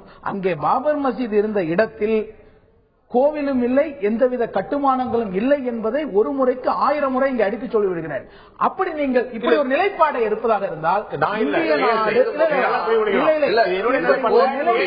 இந்தியாவுடைய நடந்திருந்தது காங்கிரஸ் கவர்மெண்ட் அவர்களுடைய ஆட்சியில் வந்து பிஜேபி ஒரு சந்தேக பார்வை வைக்கலாம். நம்ம அப்ப காங்கிரஸ் கவர்மெண்ட்ல அவர் சொன்ன விஷயம் அது அப்புறம் விட்டுறோம். நம்ம ஒரு நீங்க சொன்னதான் நான் வைக்கிறேன், ஒரு பீரியட்ல ஒன்னு இருக்கும், இவங்க அவங்கள பண்ணுவாங்க. சின்ன ஆதாரம் சொல்றேன், கோவிந்த வல்லப பந்த் காங்கிரஸ்காரர் தான். அவருக்கு தான் நேரு கடிதம் எழுதுறாரு, உள்ள சட்டவிரோதமா வைக்கப்பட்ட சிலைகளை தூக்கி வெளியே போடுங்கள் என்று நான் சொல்லியும் கூட என்னுடைய உத்தரவு அங்கே செல்லுபடியாகவில்லை என்று நேரு எழுதி வைத்துட்டு போறார். ஒரு முதலமைச்சருக்கு பிரதமர் சொல்லக்கூடிய உத்தரவு செல்லுபடியாகாத முறையிலே ஒரு மாவட்ட நீதிபதி அங்க தீர்ப்பளிக்கிறார். அடுத்த முறை அவர் வந்து அரசியல் பதவி ஜனசங்கத்தில் தரப்படுகின்றது. இது நீண்ட வரலாறு. சொல்றேன், இந்த விவாதத்தின்படி எது மக்களை இணைக்கிறதோ அதை பற்றி பேசலாம்ன்ற ஒரு நல்ல நோக்கத்துல வந்தோம். நான் வந்து சொல்றேன், இப்போது கூட சாத்வி பிரச்சி ஒரு சொல்லியிருக்கிறாங்க, 35-40 குழந்தைகள் எல்லாம் பிற மதத்தினரை சுட்டிக்காட்டி அவர்களை போல நீங்கள் பெற்றுக் கொள்ளாதீர்கள், நாளே 4 பெற்றுக்கொள் சிங்கக்குட்டிகளாக பெற்று. இது வந்துங்க பிற சமுதாயத்தை புண்படுத்தக்கூடிய பேச்சா இல்லையாங்கிறத நான் மக்களுக்கே விட்டுறேன். ஒன்று, நபிகள் நாயகம் சொல்கிறார்கள், அவர்கள் வணங்குகின்ற அல்லாஹ் அல்லாதவற்றை நீங்கள் ஏசாதீர்கள். இதுக்கு சக்தி இருக்கான்னு கேட்றாத. ஏன்னா அவன் பதிலுக்கு அல்லாஹ்வை தான் ஏசுவான். நீங்கள் அவருடைய கோபத்துக்கு நீங்கள் தூபம் போடாதீர்கள் திருக்குறான் கட்டளை. நீங்க சொன்னீங்க அவர்கிட்ட, அது உங்கள் மார்க்கம் உங்களுக்கு, உங்கள் வழி உங்களுக்குன்னு சொன்னீங்க. அது நீங்களா சொன்னீங்களா? அவரவர் வழி அவரவருக்கு என்று சொல்லியிருக்கிறார்கள். என்ன அர்த்தம்? இல்ல, நிராகரிப்பார்கள். இப்பொழுது நீங்க ஒரு கருத்தை சொல்றீங்க, அதாவது இந்த கருத்தை நிராகரிப்பவர்கள். காஃபிர்கள் என்பது இழிவுபடுத்தக்கூடிய கருத்து அல்ல. காஃபிர் என்று சொன்னா நீங்கள் ஒரு கருத்து சொல்றேன், அதை நான் ஏற்றுக்கொள்ளவில்லை, உங்கள் பார்வையில் நான் காஃபிர், ஏற்றுக்கொள்ளாதவர். ஏற்றுக்கொள்ளாதவர் என்கின்ற கருத்து ஒரு இழிவு சொல் அல்ல. அவர் ஏற்றுக்கொண்டால் முஸ்லீம் ஆயிருப்பாரு. இஸ்லாத்தை ஏற்றுக்கொண்டால் முஸ்லீம், நிராகரித்து விட்டால் காஃபிர். ஆனால் அவர்கள் எப்படி நடந்து கொள்ள வேண்டும் என்று சொன்னால் மென்மையாக நடந்து கொள்ள வேண்டும். அவர்களுடைய மனித உரிமைகள் தலையிட்டு விடக்கூடாது. நான் போது இந்து சமயத்தில் அற்புதமான செய்திகள் சொல்லப்பட்ட நானே ஒரு புத்தகத்தை மொழிபெயர்த்திருக்கேன், இந்து சமயமும் இஸ்லாமும் என்று. அதற்கு முன்னுரை யார் எழுதினாங்கன்னா தவத்திற்கு குன்றக்குடி அடிகளால் தான் எழுதினாங்க. ஏனென்றால் நான் என் கண்ணோட்டத்தில் எழுதியிருப்பது இந்து மதத்தின் பார்வையில் சரியா இருக்குதான் எனக்கு எப்படி தெரியும். அப்போது ஒரு மொழிபெயர்ப்பு வரும்பொழுது வேர்கள் சந்திக்கின்றன. நீங்க வேதங்கள்ல பல கருத்துகள் மக்களை நல்வழிப்படுத்த சொல்லப்பட்டிருக்கின்றன. அது அரசியலாகும் போது எந்த மதமாவது உன் மதத்துக்கான விற்கிற கடையில தான் வாங்கன்னு சொல்லுமா? காமத்தில் விஞ்சியவள் கன்னியா, கன்னிமேரியா, கதீஜாவா என்று பட்டிமன்றம், மணியம்மையா என்று பட்டிமன்றம் போட சொல்லுமா? ஆக தவறானவர்கள் கைக்கு தத்துவங்கள் போய் சேரும் பொழுது குணப்படுத்த வேண்டிய கத்தி ரணப்படுத்தக்கூடியதா மாறிவிடுகின்றது. தீபத்தில் எரியும், அதாவது விளக்கில் எரிந்தால் வெளிச்சம், வீட்டில் எரிந்தால் விபத்து. அப்பொழுது வெளிச்சம் எப்பொழுது விபத்தாகின்றது? தவறானவர்கள் கைக்கு போகும் பொழுது. இங்கே மதங்கள் பாபர் மசூதி பற்றி பேசுறோம் வைக்கும் போது மக்கள் பார்வை சரியான வார்த்தை கொண்டு போன அப்படிங்கிறாங்க. அவங்க சொன்னாங்க சுதந்திரம் பெற்ற போது 20% நம்முடைய கல்வி அறிவு. நிச்சயம் அதுதான் ஒரு கால குறியீடு தான் நினைக்கிறேன். சுதந்திரம் பெற்ற போது ஒரு கால குறியீடு வைப்போம், அதற்கு முன்னாடி வெள்ளையர்களுடைய ஆட்சி ஒரு கால குறியீடு வைப்போம், அதற்கு முன்னாடி முகலாயர் ஆட்சி. இப்ப எந்த கால குறியீடு நீங்க கணக்கு வைக்கிறது? அவர் பேசுறதுக்கு முழுமையான விவாதம் நடக்கும். இந்தியா அப்படிங்கிற நாடு மட்டும் இல்ல, உலகத்துக்கே நீங்க உலக வரலாறு எடுத்துக்கிட்டீங்கன்னா முதல் உலக போர், இரண்டாவது உலக போருக்கு முன்னாடி இந்த உலகம் இருந்தது உங்களுக்கு தெரியும். அரசு ஆட்சிகள், ஏகாதிபத்தியம், அரசன் சொன்னால் அதுதான் சட்டம், மன்னராட்சி முறை. ஆனால் ஜனநாயகம் தோன்றியது இரண்டாம் உலக போருக்கு அப்புறம். சுய சிந்தனை, இந்த உலகத்திலேயே மனித உரிமை தோன்றியது 1949 தான். சர்வதேச மனித உரிமை தோன்றியது. அப்பதான் ஒரு மனிதனுடைய தனி உரிமை என்ன, ஒவ்வொரு மனிதனுடைய தனி சுதந்திரம் என்னெல்லாம் சொல்லப்பட்டது. அதை மையமாக வைத்துதான் இந்திய அரசியலமைப்பு சட்டம் எழுதப்பட்டது. அதிலும் கொண்டு வந்தார்கள். அந்த சர்வதேச மனித உரிமையில் முன்னாடி மனித உரிமையே இல்லையா இருந்துச்சு. ஆனா ஒரு ஜனநாயக வார்த்தை அல்லது மனித உரிமை பெயரிலான ஆட்சி முறை இதெல்லாம் அப்புறம் வந்தது. ஏன் இதுக்கு முன்னாடி நீங்க சொல்லி பாரம்பரியமா பெருமைப்பட்டு போகக்கூடிய இதே இந்தியாவில் மன்னராட்சி முறையிலேயே கொடவோலை முறை நிறைய இருந்துச்சு. நான் என்ன சொல்றேன், அவர்களாம் ஒரு வீட்டு கதவை தட்டிட்டதுனால கையை வெட்டி கொண்டு ஒரு இந்தியான்னு உருவானது. நீங்க குடியரசை கொண்டாடுறோம், தனித்தனி மாநிலமாக ஒரு அரசனாக அப்படி இருந்தது. இந்தியான்னு நீங்க பாத்தீங்கன்னா இந்த குடியரசு ஆனதுக்கு அப்புறம் தான் எல்லா மாநிலங்களும் ஒன்றிணைக்கப்பட்டு ஒரு தேசம். இந்த மேப்பு தான் இப்ப புதுசு. அதுக்கு முன்னாடி வேற வேற பேர்ல நம்ம இருந்துகிட்டு இருக்கோம். தனித்தனியாக இருந்தார்கள், திராவிடர்களாக இருந்தார்கள், அப்படி இருந்தாங்க. இன்னைக்கு தான் இந்தியர்களா இருக்கிறோம். அப்படி இருந்தாலும் கூட நம்ம இணைப்பது இந்தியா என்ற ஒன்றும், இங்கே மாநில ஆட்சியும் மத்திய ஆட்சியும் குடியரசு. முன்னாடி கல்வி அறிவோ மனித உரிமையோ திறமையோ ஜனநாயகம் இருந்த அவேர்னஸும் கிடையாது. அப்படி இருந்திருந்தா எதுக்கு சர்வதேச மனித உரிமையை அவங்க அப்பதான் நிலைநாட்டி கொண்டு வராங்க. சர்வதேச சேர்ந்து பேசுறதுக்கு முன்னாடி அது இல்லவே இல்லை. நான் முடியாது. நம்ம 4 பேரும் சேர்ந்து மத நல்லிணக்கம் எல்லாமே இருந்திருக்கு. நம்ம 5 பேரும் சேர்ந்து மத நல்லிணக்கம் பத்தி பேசுறோம். பேசுறதுக்கு முன்னாடி வரைக்கும் மத நல்லிணக்கம் எப்ப பதிவு செய்யப்படுகிறதோ சட்டம் ரெக்கார்டுக்கு வந்தது அப்பதான். அது முன்னாடி இல்லைன்னு சொல்லிட முடியுமா? அதான் அதுக்கு முன்னாடி எப்படி இருந்துச்சுன்னா இப்ப கூட நமக்கு தேசத்திற்கான கல்வி திட்டம்னு ஒண்ணு இருக்கு, மாநிலத்துக்கான ஒரு கல்வி திட்டம், இப்படி எல்லாம் கிடையாது. அப்ப அந்தந்த அரசன் அந்த கல்வி அமைச்சனை வச்சிருப்பான், நடந்துகிட்டு இருந்துச்சு. அப்ப படிச்சவங்க யாரெல்லாம் நமக்கு தெரியும் இந்த நாட்டுல.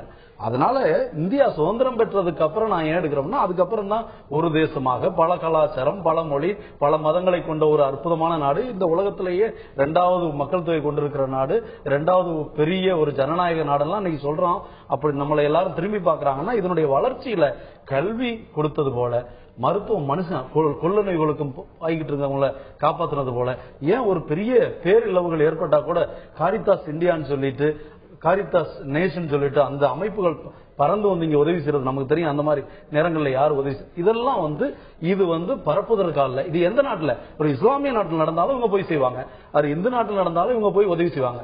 உதவி செய்வது அதை கொடுத்து மதம் மாற்றுவதற்காக. நீங்க சொன்ன கருத்தா தான் நான் திரு இளங்கோவன்ட்ட கேட்க விரும்புறேன். நீங்க திரு தஞ்சை டோமி சொல்லும் போது உங்களுடைய கருத்தை நீங்க சொல்ல விரும்புனீங்க, இப்ப நீங்க சொல்லலாம். அதாவது அவர் சொல்றதுக்கு முன்னாடி ஒரு விஷயம், நம்மளுடைய திரு ராஜாக்கனி அவர்கள் சொன்ன விஷயம், அதாவது அயோத்தியில ராமர் கோயில் இருந்தது இல்ல அவர் சொன்னது பதில் சொல்லி ஆகணும் இல்ல. அவர் ஒன்னும் தவறா சொல்லல. நீங்க இல்ல ஆர்கியாலஜி சர்வே ஆஃப் இந்தியா கொடுத்த ரிப்போர்ட்டின் அடிப்படையில் அங்க ஏற்கனவே அங்க இருக்கக்கூடிய தூண்கள் உட்பட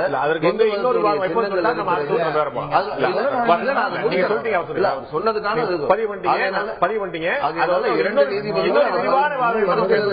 அதை முடிவு பண்ணாங்க. அது ஏற்கனவே கோவில் இருந்தது, 400 ஆண்டு கால வரலாறு. பாபர் பத்தி சொன்னார். பாபர் தன்னுடைய மகனுக்கு எழுதின கடிதம் பத்தி எல்லாம் அதே முகலாய ஆட்சியில தான் அவுரங்கசீப் பசுமாமிசத்தை சாப்பிட்டு முஸ்லிம் மதத்துக்கு மாறணும், இல்லன்னா கொலை பண்ணுவேன் கத்தி முனையில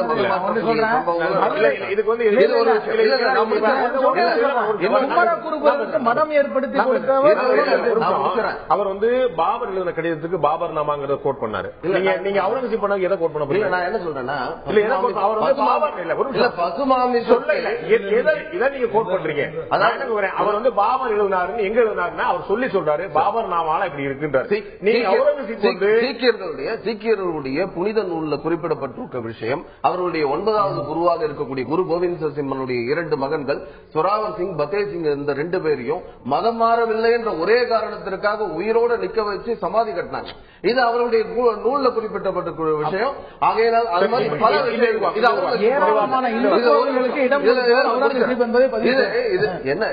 இருக்கக்கூடிய நடந்திருக்கக்கூடிய சம்பவங்கள், இது வரலாற்று ரீதியாக பதிவு செய்யப்பட்டிருக்கக்கூடிய விஷயங்கள். அதே மாதிரி முன்னாடி எல்லாம் ஏதோ கல்வியே இல்ல, கல்வி அறிவு குறைவு அப்படிங்கிறது இந்து மதத்துல பாரத நாட்டுல கல்வி அறிவு இருந்து கொண்டு இருக்கிறது, குருகுல கல்வி இருந்திருக்கிறது.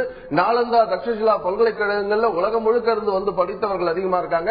1835 மெக்காலே லண்டன் பார்லிமெண்ட்ல, பிரிட்டிஷ் பார்லிமெண்ட்ல பேசக்கூடிய விஷயம், பாரத நாட்டினுடைய கார்னர் டு கார்னர் நான் போய் வந்திருக்கேன்.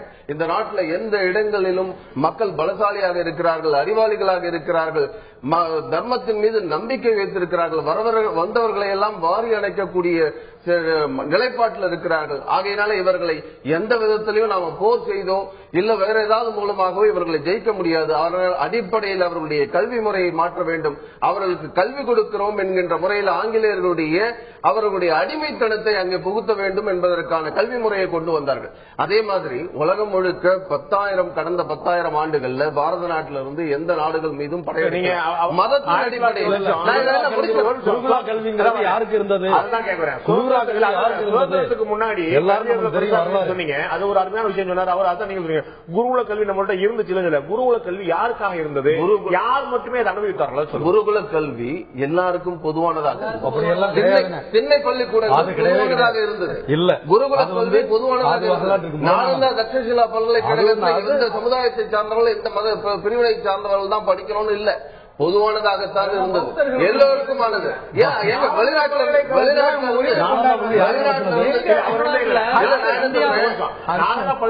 இந்து மத பல்கலை சொல்ல அதற்கு சுதந்திரத்துக்கு முன்னாடி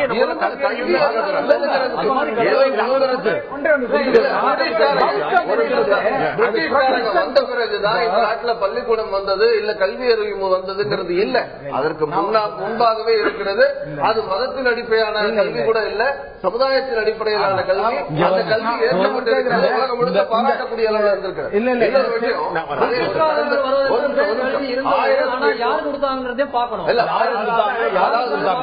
பல ஆண்டுகள்ல 10,000 ஆண்டுகள்ல பாரத நாட்டின் சார்பாக மதத்தின் அடிப்படையில் எந்த விதமான படையெடுப்பும் நடக்கல. ஆனா என்ன நடந்திருக்கிறது? இஸ்லாமியர் முஸ்லிம்களுடைய படையெடுப்பு, கிறிஸ்தவர்களுடைய படையெடுப்பு எப்படி நடந்திருக்கிறது? உலகம் முழுக்க சிலுவை போர்கள் நடந்திருக்கிறது. இதனால பல பேர் இறந்து போயிருக்கிறார்கள். அதன் மூலமாக மதம்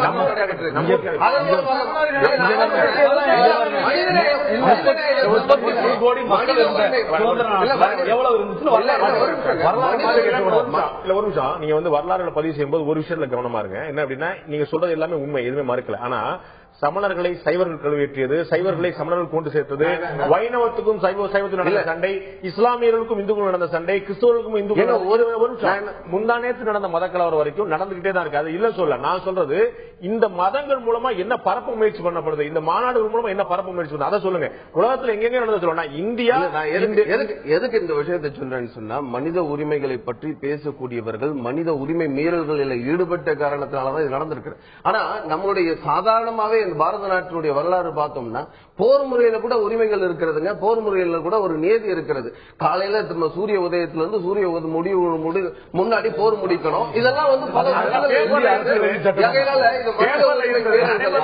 மனித உரிமை மீறல்களை பாரத நாடு என்னைக்குமே வளர்த்ததில்லை. இங்க இருக்கக்கூடிய இந்துக்கள் அந்த மாதிரி இது பண்ணதே இல்லை. நம்ம அதாவது அது வேற மாதிரி வாதம் கொண்டு போயிட்டு இருக்கோம். இல்ல நான் எதுக்காக சொல்றேன், மனித உரிமை பேசக்கூடியவர்கள் ராஜராஜ நம்ம வந்து அடிக்கடி சொல்லுவோம், இந்தியா வந்து எப்பயுமே வந்து அடுத்த நாடு மேல படையெடுத்தது இல்லை. ராஜராஜ சோழன் இங்க இருந்து படையெடுத்துட்டே போயிட்டே இருந்தா இந்தியாவை தாண்டி போயிட்டு படையெடுத்து போன ஒரு மிகப்பெரிய மதத்தின் அடிப்படையில் நடந்திருக்கிறதா? நீங்க நான் என்ன சொல்றேன், மதத்தின் அடிப்படையில் நடந்திருக்கிறதா?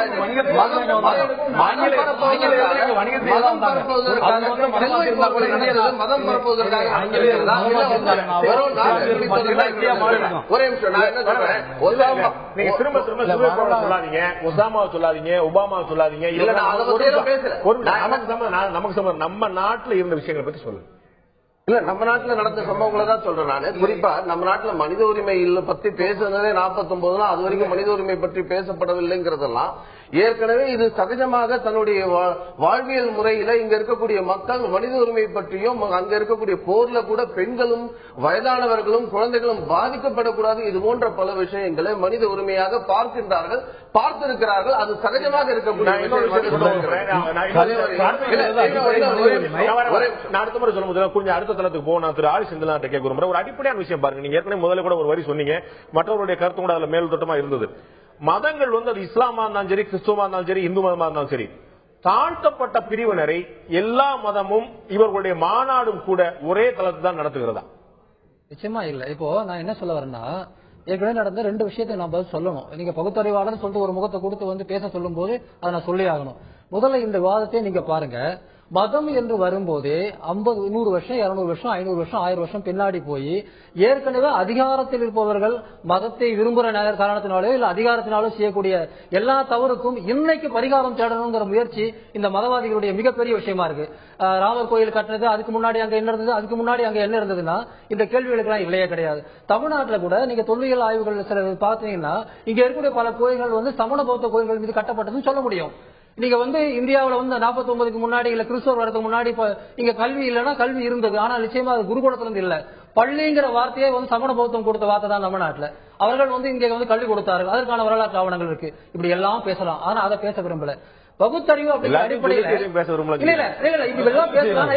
என்னன்னா அது விவாதம் இல்லைன்னு சொல்ல வரேன். விவாதம் என்னன்னு சொன்னா இந்த மாதிரியான மத நிறுவனங்கள் மத அமைப்புகள் ஒவ்வொரு முறையுமே நம்ம வந்து 500 வருஷம் 1000 வருஷம் 10,000 வருஷம் பின்னாடி கொண்டு போய் சேர்ந்து வரலாற்றில் ஏற்கனவே நடந்து முடிந்தது, அது சரியோ தப்போ நடந்து முடிந்த விஷயத்துக்கு இன்னைக்கு பரிகாரம் தேடக்கூடிய இன்னைக்கு விடை தேடக்கூடிய ஒரு பிரச்சனையாக மாற்றுவதை நாம் நிச்சயமாக எதிர்கொள்ளணும். நாம் எதிர்காலத்தை நோக்கி நிகழ்காலத்திலிருந்து எதிர்காலத்தை நோக்கி போவதற்காக நம்ம முயற்சி பண்றோம். இங்க மறுபடியும் இங்க எல்லா மதங்களுமே வந்து நீங்க இலங்கையில போனீங்கன்னா சிங்கள பௌத்த பேரினவாதிகள் மகாவம்சத்துல என்ன சொல்றானோ அதை நீங்க நடைமுறைப்படுத்தணும்னு நினைக்கிறான். அன்னைக்கு இருந்த கட்டுக்கதைகள்லாம் உண்மை நம்பி இன்னைக்கு தமிழர்களுக்கு எதிராக வந்து பேசுறான். நம்பிக்கைங்கிறது எதை நோக்கி எல்லா மதங்களும் ஒன்றுதான். அவங்களுக்கு எப்படி நான் எல்லா மதங்களையும் சமமாக விலக்கி வச்சுதான் நான் பேசுறேன். 2வது விஷயம், நீங்க கேட்ட கேள்வி வந்து தாழ்த்தப்பட்ட மக்களை வந்து அது எப்படி பாக்குது அப்படின்னு. மதங்கள் எப்பவுமே ஏற்றத்தாழ்வோட தான் கட்டமைக்கப்படுறது. இவர் என்ன சொல்றாரு, நண்பர் சொல்லும் போது எல்லா ஜாதிகளும் இல்லாம இந்து மதம் ஒண்ணு கிடையாது, அதனாலதான் தனித்தனி இருக்குன்னு சொல்றாரு. அது உண்மையான வாக்குமூலம், அது வந்து கிடையாது. சாதிகளுடைய கூட்டாகத்தான் இந்து மதம் வந்து பார்க்கப்படுகிறது. ஆனா சாதின்னு இருக்கும்போது எல்லா சாதிகளும் எல்லா மதங்களையும் பிரச்சனை இருக்கு. நீங்க மாறுபடலாம். ஆனா அப்போ அந்த சாதிகள் இருக்கும்போது அது ஒண்ணுமே ஈக்குவலான கூட்டிகள் இருக்கக்கூடிய ஜாதிகள் கிடையாது. சிலது மேல் ஜாதிகள் சிலது கீழ் ஜாதிகள் அப்படின்னு ஒண்ணு இருக்கும். அப்படி இருக்கும் போது நீங்க ஜாதியத்தை ஒப்புக்கொள்ளும் போதே அதுல வந்து 4 வர்ணங்களையோ அல்லது வந்து தீண்டப்படக்கூடிய ஜாதி தீண்டப்படாத ஜாதி அப்படிங்கிற அத்தனையும் ஏற்றுக்கொள்வதற்கான மத ரீதியான ஆதாரங்களோட தான் நீங்க வந்து முன்னாடி வரீங்க. எப்படி பார்க்கும்போது மதம் என்பது ஒண்ணு பாலின ரீதியாக ஆண்கள் பெண்கள் வித்தியாசப்படுத்தக்கூடிய கோட்பாடுகளை உள்ளே கொண்டிருக்கிறது. மனிதர்களை வந்து அந்த மதத்தை சேர்ந்தவர் அந்த மதத்துக்கு அப்பாற்பட்டவர் அப்படிங்கிற கோட்பாடை வந்து உள்ள கொண்டு வருது. அப்புறம் அந்த மதத்துக்குள்ளவே அந்த மதத்தின் சார்பில் இருந்து மேல கீழே நடுவுல பக்கத்துல ஓரத்துல எல்லா விதமான இடங்களோட தான் வந்து மதங்கள் வருது. சர்வமும் எல்லாரும் ஒன்றுதான், எல்லா மார்க்கமும் ஒரே மார்க்கம், எல்லா நதியும் ஒரே கடல்ல போய் சேர்றதுங்கிறதெல்லாம் என்னை பொறுத்த வரையில வரலாற்றில் மீண்டும் மீண்டும் பொய்ப்பிக்கப்பட்ட விஷயம். இளங்கோவன் கேட்க விரும்புறேன், ரொம்ப சுருக்கமான உங்க பதில் தெரிஞ்சுக்கணும். 3 பேருமே அந்த ஒரே கேள்வி வைக்க விரும்புறேன். மதங்கள்ல எவ்வளவு நீங்க முன்னெடுத்து பரப்புனாலும் தாழ்த்தப்பட்டவர்கள் என்ற பிரிவினர் ஆதி காலம் தொட்டு இன்று வரை எல்லா மதத்திலுமே அப்படி இருக்கிறதா சொல்றாங்க. இந்து மதத்துல எவ்வளவு வெளிப்படையா இருக்கு அப்படிங்கிறது நமக்கு தெரியும் அப்படிங்கறனால அது உங்கள்ட்ட முதல்ல வைக்கணும். அதாவது இந்து மதத்துல இந்த தீண்டாமைங்கிற ஒரு விஷயம் அது வேரோடு அழிக்கப்பட வேண்டிய விஷயம். அது வந்து ஏதோ தெரிஞ்சோ தெரியாமலோ இந்து மதத்தினுடைய ஒரு அங்கமாக மாறி இருக்கிறது. ஒரு ஸ்டால் வைக்கும் போது அது வந்து அந்த மாதிரி தள்ளி ஒரு நிமிஷம், அது இந்த வர்ணாசிரமம் மற்ற விஷயங்களை பத்தி எல்லாம் பேசுவோம். ஜாதிக்கான ஸ்டால் பத்தியும் ஜாதியில அவர்கள் அந்த சமுதாயத்திற்கு என்ன செய்து கொண்டிருக்கிறார்கள், அந்த சமுதாயத்தினுடைய மக்களுடைய பிரதிநிதியாக அந்த அமைப்பு என்ன செய்து கொண்டிருக்கிறதுங்கிறதுக்கான நீங்க தாழ்த்தப்பட்டவர்களுக்கு அங்க ஒரு ஸ்டால் இருக்கும்னு நினைக்கிறேன். இருக்கு.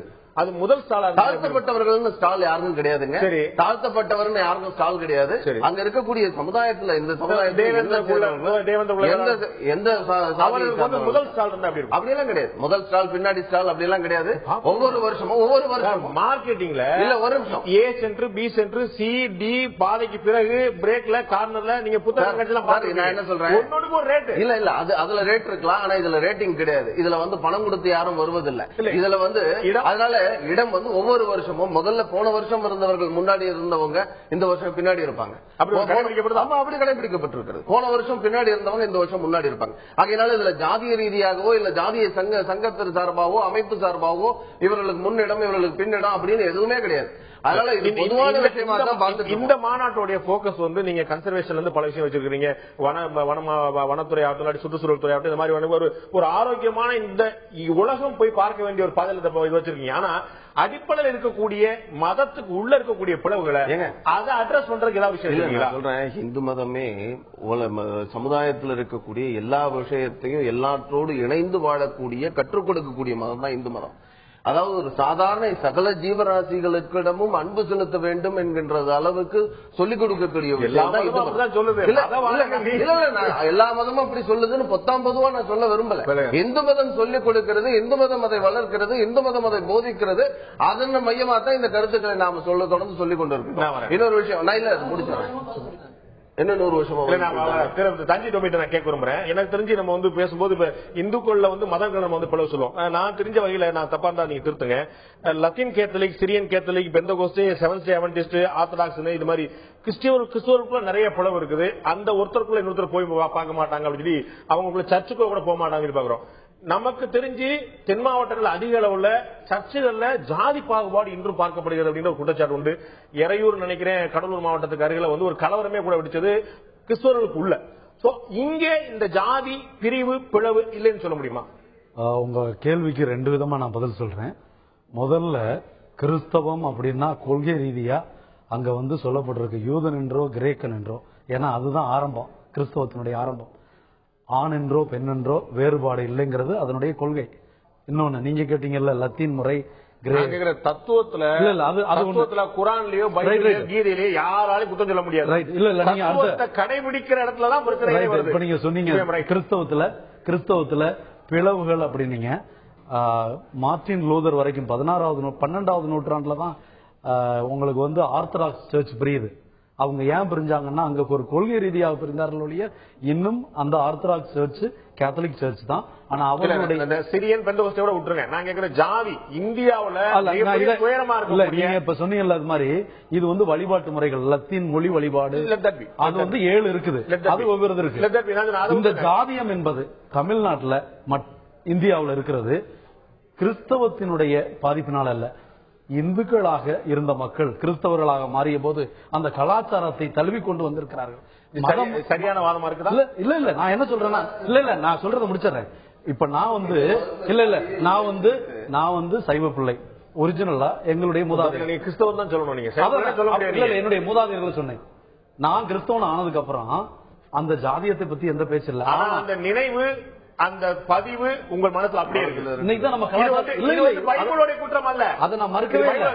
தஞ்சை டொமியோடைய பார்வை இல்ல. நான் தான் உங்களுக்கு சொல்றதை கேளுங்க. அதாவது ஒரு கொள்கையிலிருந்து இன்னொரு கொள்கைக்கு மாறுகிறீர்கள். அப்ப மதமாற்றம், நான் இன்னொரு மதத்தை தழுவுகிறேன். ஆனால் என்னுடைய கலாச்சாரம் அப்படியே என்னோடு இருக்கிறது. ஏனென்றால் நான் வாழ்கின்ற கலாச்சாரம் அதே சமூகத்துல தான் இருக்கிறேன். என்னுடைய இன்னும் என்னுடைய இல்ல நான் இல்ல எல்லாரும் இல்ல. அதனுடைய பாதிப்புகள் ஒரு மதம் மாறுவதற்காக மன்னிக்கணும், ஒரு ஜாதிய பாகுபாடுடைய வேதனை தாங்காமல் ஒட்டுமொத்த ஊரே வந்து மீனாட்சிபுரத்துல மாறும் போது அந்த பாகுபாடு வேதனை மாறணுங்கிறதுக்காக இல்ல ஜாதிய தாழ்த்தப்பட்டவன் எந்த தாழ்த்தப்பட்ட ஜாதிய வேறுபாடு இல்ல ஜாதிய குழுக்கள் இருக்கிறதை ஒழிய ஜாதிய கொடுமைகள் கிறிஸ்தவத்துல இல்ல. எல்லாரும் கோயில்ல உட்கார்ந்து வேண்டாம், எல்லாரும் சாமியார் ஆகலாம். இந்த ஜாதியை சேர்ந்தவங்க சாமியார் ஆக முடியாது. இந்து மதத்தை போலவே இருக்கக்கூடிய கொடிமரங்களும் இந்து மதத்தை போலவே இருக்கக்கூடிய தேர்களும் வந்து கிறிஸ்துவ மதத்தை வந்த பிறகும் கூட இந்து மதத்தை போலவே இருக்கக்கூடிய ஜாதி பாவம் அப்படியே வந்திருக்குது. இறையூர்ல நடந்த கலவரம் இந்துக்களுக்கும் முஸ்லிம்களுக்கும் இந்துக்களுக்கும் கிறிஸ்தவர்கள் நடந்ததுல கிறிஸ்தவர்களுக்கு நடந்தது. இது இந்த ஜாதியினுடைய வேதனை இன்னும் நம்ம வந்து இந்து மதம் சொல்லுவீங்க. இல்ல இல்ல ஆமா அது எங்க இருந்து வந்தோம், வேற எங்க இருந்து வந்தது இல்ல. இப்ப நாங்க வந்து தேர் எடுக்கிறோம், அது இந்துக்கள் எங்க கலாச்சாரம். உங்களுடைய வேறு இந்து மதம் சொல்ல போறீங்களா? இல்ல அப்படி கிடையாது, அந்த கலாச்சாரம் இந்து மதமே ஒரு வாழ்க்கை முறை இல்ல. திருத்தோமி நீங்க கொஞ்ச நாள் சரியான வாதங்களை வைக்கணும். நான் சொல்றேன், மத ஜாதி கலவரம் நடக்குதுன்னா காரணம் என்னன்னா நாங்க ஏற்கனவே இருந்த இந்து மதத்துடைய தாக்கம் சொல்லி சொல்றீங்க.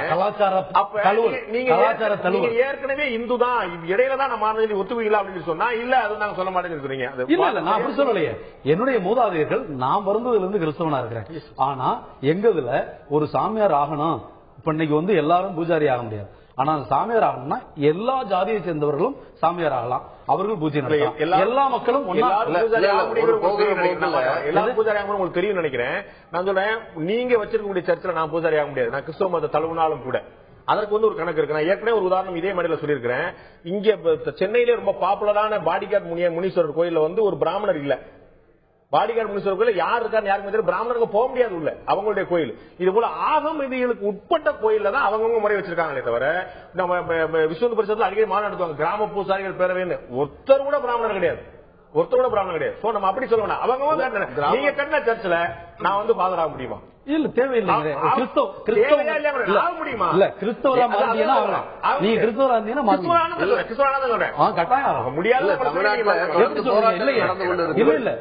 நீங்க கிறிஸ்தவர் ஆயிட்டீங்கன்னா நீங்க ஃபாதர் ஆகிறதுக்கு அதுக்கு ஒரு பிராக்டிஸ் இருக்கு, அதுக்கு ஒரு தயாரிப்பு இருக்கு. இப்ப எந்த குருகுலத்துக்கு எதுக்குமே ஒரு 8 ஆண்டு கால தயாரிப்பு இருக்கிறது. அதுக்கப்புறம் தான் எனக்கு வந்து அந்த குரு என்ற பட்டத்தை கொடுக்குறாங்க. அதுக்கப்புறம் 1000 இருக்கு. நான் என்ன சொல்ல வர்றேன்னா, இந்த ஜாதியம் கிறிஸ்தவத்தினுடைய பாதிப்பு அப்படின்னா இந்த எல்லா நாட்டிலையும் அமெரிக்காவிலயோ ஐரோப்பாவிலயோ ஜாதியம் இருக்கணும்.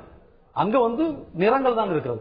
அதை வேற பாகுபாடு, இங்க வேற நம்ம பேசுறது ஜாதியம். நான் சொல்றேன், இந்த கலாச்சார தகவல்ல எங்களுக்குள்ள இன்னைக்கு நாங்க ஒரே கோயில்ல ஒன்னா தான் வழிபாடு நடத்துறோம், ஒன்னா வாழ்றோம். அவங்க இப்ப ஊருக்குள்ள போனோம்னா அந்தந்த இனங்களை போல அப்படியே பிரிஞ்சிருக்கிறாங்க. நாங்க இன்னுமே அந்த ஜாதியங்களை ஒடுத்து எல்லாரும் கிறிஸ்துக்குள்ள ஒன்னாகணுங்கிறதான் வேலை. மற்ற பிரிவுகள் பற்றி இந்து மதத்திலையும் கிறிஸ்தவத்திலையும் கேட்டோம். இங்க வந்து சொல்லுவாங்க சியா பிரிவு இருக்கு, சுன்னி பிரிவு இருக்கு, அஹ்மதியா இருக்கிறாங்க, சுஃபி இருக்கிறாங்க, முஜாஹிதீன் இருக்கிறாங்க. இவர்களுடைய பள்ளிவாசலுக்குள் இவர்களே பரஸ்பரம் செல்வதில்லை அப்படின்னு சொல்றாங்க. அப்ப இது ஏக இறைவன் அப்படிங்கிற நம்பிக்கையில மற்ற மதத்தோட நம்பிக்கை கொண்டிருக்கிறாங்களா இல்லையா அப்படிங்கிறத தாண்டி இஸ்லாமியர்களே நம்பிக்கை இருக்கிறாங்க ஒரு சந்தேகத்தை இருப்பாதா? நிச்சயமா ஒரு நல்ல கேள்வியை முன்வைத்ததற்காக உங்களுக்கு நன்றி தெரிவிக்கிறேன்.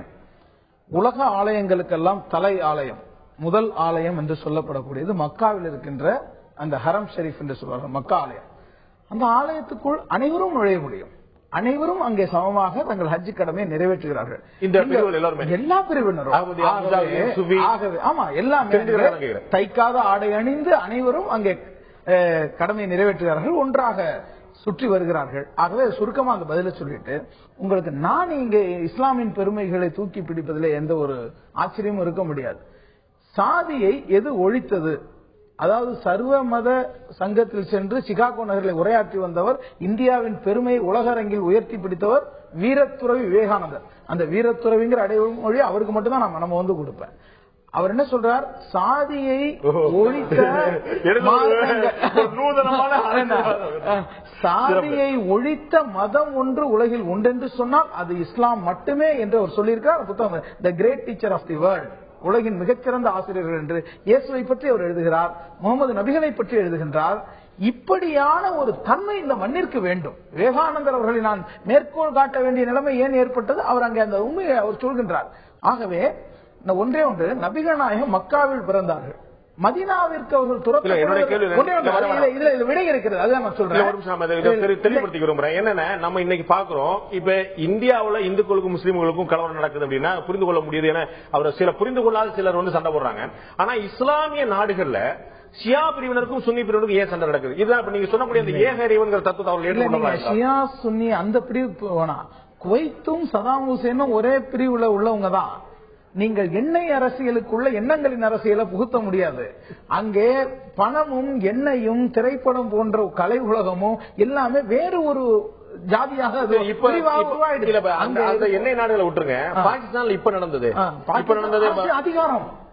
அதிகாரம் என்பது அனைத்தையும் ஒதுக்கி வைத்து விட்டு மதம் சார்ந்த விஷயம் அல்ல. நீங்க வந்து பிஜேபி எதிர்க்கிறவங்க எல்லாம் முஸ்லீம் இது இந்துக்கள் அல்லாதவர்களா இருக்கிறாங்க, அப்படி கிடையாது. அதாவது அரசியல் அதிகாரத்தை நம்ம புறக்கணித்து விட்டு இந்த சாதி என்ற கொடுமை, அழகான வார்த்தையை சொன்னீங்களே, இதற்கு தித்திப்பான திருப்பு முனைகள், இவ்வளவு அனுபவங்களும் பதிவானவை இவர்கள் வாழ்ந்து கொண்டிருக்கின்ற மனிதர்களை பற்றிய நூல். அதே போல செந்தமிழ்நாட்டு சேரிகள் என்ற புத்தகத்தை நீங்கள் அவசியம் நான் பரிந்துரைக்கின்றேன். இவெல்லாம் அதற்கான சான்ற ஆதாரங்கள். ஒன்று சொல்லி, நபிகள் நாயகம் மக்காவிலிருந்து மதீனாவிற்கு விரட்டப்பட்டார்கள் என்று படிக்கிறோமே, காரணம் என்ன? அல்லாவை பற்றி சொன்னதற்காக விளக்கப்பட்டார். அவர் தந்தையார் பேரே அப்துல்லா. அல்லாவை மக்கள் வணங்கி கொண்டுதான் இருந்தார்கள். பிரச்சனை என்னவென்று சொன்னால், ஒரு ஒப்பந்தம் போடுறாங்க, அவங்களை எங்களை நீ சமமாக்காதே. ஒரு அப்துல்லா பின் உம்மி மக்தூம் என்று சொல்லக்கூடிய அந்த காலத்து தாழ்த்தப்பட்டவர், கண் பார்வையற்ற சகோதரர், அவர் நபிகள் நாயகத்தோட உட்கார்ந்து ஒரு டீல் பேசிட்டு இருக்காங்க. ஒரே ஒரு ஒப்பந்தம், முகமதை நாங்கள் உங்களை ஏற்றுக்கொள்கிறோம், நாங்கள் இருக்கிற சபைக்கு அவங்க வரக்கூடாது, அவங்க இருக்கிற சபைக்கு நாங்க வரமாட்டோம். நபிகள் நாயகம் நினைக்கிறாங்க முதல்ல உள்ள வரட்டும், பிறகு சரி செய்து கொள்ளலாம் என்று நினைத்து பேசிக் கொண்டிருக்கும் போது அப்துல்லா பின் உம்மி மக்தூம் வந்து சலாம் சொல்கிறார். நபிகள் நாயகம் முகத்தை திருப்பிக் கொள்கிறார்கள். ஒரு பெரிய கூட்டம் இஸ்லாமுக்கு வரும்போது இடையூறா வந்து விட்டாரே என்று அவர்கள் முகத்தை திருப்பிக் கொண்டார்கள். திருக்குரானில் அவர் கடுகெடுத்தார் என்று ஒரு அத்தியாயம் இருக்கின்றது. நபிகள் நாயகத்தை இறைவன் கண்டிக்கின்றார். இது ஒரே ஒரு இடம் தான் அவர்களை கண்டிக்கின்ற இடம். நீர் எப்படி முகத்தை திருப்பிக் கொண்டீர்? அவர் மனதில் இருக்கின்ற மென்மையை நீர் அறிவீரா, மேன்மையை நீர் அறிவீரா? இவன் வந்து சாதி பெருமை பேசுறான். குறைஷிகள் நாங்கள் இருக்கிற இடத்துக்கு அவங்க வரக்கூடாது. இன்றைக்கு நபிகள் நாயகத்தினுடைய போதனைகள் முக்கியமானது. மற்ற பல விஷயங்கள் இருக்கலாம்.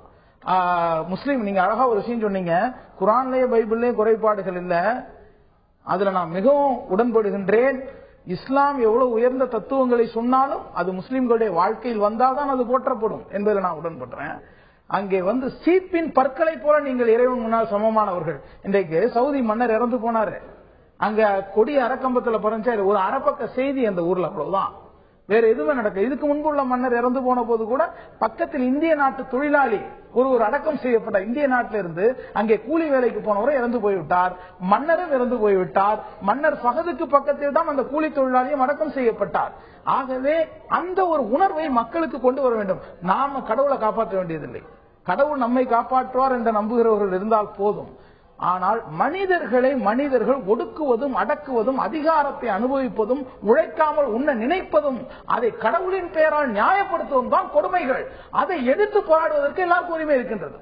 கடவுளின் பெயரால் அக்கிரமங்களும் அநியாயங்களும் அராஜகங்களும் இங்கே நியாயப்படுத்தக்கூடிய சூழல் இருக்குமானால் அதை எதிர்த்து போரிட வேண்டிய தேவை இருக்கின்றது. நான் திரு ஆலி செந்திலான்ட்ட கேட்கிறோம், இது போன்ற மாநாடுகள் வந்து முக்கியமான விஷயத்தை என்ன செய்றாங்கன்னா, ஒரு பரப்புதல், ஒரு விழிப்புணர்வு சொல்றாங்க, தங்களுக்குள்ள தெளிவுபடுத்த சொல்றாங்க. ஒரு வெளியில ஒரு விமர்சன பார்வையா பார்க்கும் போது இது ஒரு மார்க்கெட்டிங் ஸ்ட்ராட்டஜியா பார்க்கப்படுறோம். இது போன்ற மார்க்கெட்டிங் முறை வந்து மதங்களுக்கு தேவை. இன்னைக்கு வந்து கிட்டத்தட்ட அதுதான் யதார்த்தமா இருக்குது. சாமியார்களே கார்பரேட் சாமியார்கள் சொல்ற அளவுக்கு வந்து இப்ப வந்துருச்சு. அதாவது வந்து எந்த மதமும் புது புது பிரச்சார வடிவங்கள் எடுக்கணும்னு சொல்லும் போது நவீன முறைகளை பயன்படுத்தணும்னு நினைக்கிறாங்க. அது வந்து நான் சரி தப்புன்னு சொல்றது கூட இப்படி யதார்த்தம் இருக்குது அப்படின்னு சொல்ல வரேன். ஆனால் மறுபடியும் நீங்க எதை மார்க்கெட் செய்ய போறீங்கிறது தான் என்னுடைய கேள்வி. எப்படி மார்க்கெட் செய்ய போறீங்கிறது கூட முக்கியம் கிடையாது. நீங்க வந்து நூதனமா மார்க்கெட் செய்யலாம், நீங்க சமூக வலைத்தளங்கள்ல பண்ணலாம், மாநாடு போடலாம், எக்ஸிபிஷன் நடத்தலாம், எல்லாம் சரி. எதை செய்யறீங்க அப்படிங்கறதுதான். மறுபடியும் எங்க நம்ம வரோம்னா, முகமது நபி சரி, இயேசு கிறிஸ்து சரிதான், சுவாமி விவேகானந்தர் சரிதான், பிரச்சனை அது அல்ல. மதம் இன்று நவீன சமூகத்துல என்ன பங்கு வகிக்குது அததான் நாம வந்து உங்களுக்கு ஈராக்ல வந்து சிரியாவில வந்து ஐஎஸ் தீவிரவாதிகள் என்ன செய்யறாங்கன்றது தொடர்ந்து பாத்துக்கலாம். எவ்வளவு போனாலும் இந்த ஆழமான எண்ணத்தை போக்கவே முடியல. மதம் தானே தொடர்ந்து தோல்வி அடைஞ்சிட்டு வருது. இதையெல்லாம் மீறணும். அதாவது இந்து மதத்துக்குள்ள மதவாதிகள் தோல்வியடைகிறான்னு சொல்லாம மதம் தோல்வியடைகிறாங்க.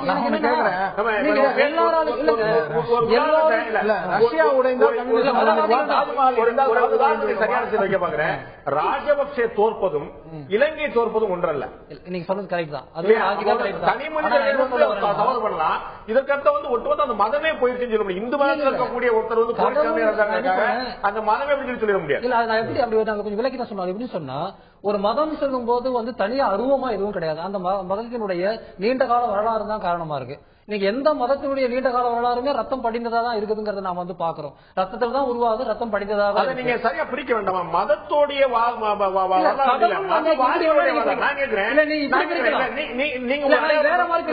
அடையாளப்படுத்தணும் கேக்குறேன். பௌத்தரிவாதிகள் சொல்லக்கூடிய வரலாறு இணக்கமாவா இருந்திருக்குது கிடையாது. குடிமைகளா நீங்க சொல்றது வழிபாடே கூடாது என்று சொன்ன பெரியாருக்கே மறுக்கவே மாட்டேன். பகுத்தறிவை கூட நான் மதமாக பார்க்க கூடாது. பகுத்தறிவுன்னு சொல்றது கூட அதை கூட ஒரு கிராண்ட் தியரியால நான் மாத்த விரும்பல. எல்லாவற்றையும் நம்ம கேள்வி கேட்டு சரியான நோக்கி போகணும் தான் நினைக்கிறோம். பகுத்தறிவின் பெயரால், அறிவியலின் பெயரால் நடக்கிறது. நான் மறுக்கவே மாட்டேன். 4 பேர் மாத்தி செய்யறாங்க. அந்த மதத்தை நம்ம கொச்சைப்படுத்த முடியாது. கடவுள் நம்பிக்கை அப்படிங்கறதையும் கடவுளுக்கும் மனிதனுக்கு இடையில சில சடங்குகள் இருக்குதுங்கிறதையும் நாம பொதுவா கலாச்சார ரீதியா புரிஞ்சுக்க முடியுது. ஆனால் அது இப்படித்தான் இருக்கணும் நிறுவனமயமாக்கப்படும் போதுதான் யார் நிறுவனமயமாக்குறாங்களோ அவங்களுடைய அதிகாரம் அங்க வருது. இப்போ அந்த அடிப்படையில் தான் இந்த மதத்தை பற்றி கேள்விகள் வைக்கிறதே ஒழிய உதாரணம் சொல்றேன். எல்லாத்துக்கும் ஒரு சிஸ்டம் இருக்குதானே செய்யும். கேள்வி என்னங்கிறதா மதத்தை விட்டுருங்க. அலுவலகத்துல காலையில 9 மணிக்கு வரணும் ஒரு சிஸ்டம் வச்சிருக்கீங்க கேட்டா. ஆனா நான் என்ன சொல்றேன், அவங்க 9 மணிக்கு வரலன்னா தலையை செய்வோம் சிஸ்டம் வைக்க முடியாது. இப்ப நான் ஒரு உதாரணம் நான் சொல்றேன். அதாவது ஒரு கோயில்ல ஒரு அன்னதானம் செய்யறாங்கன்னு வச்சுக்கோங்க.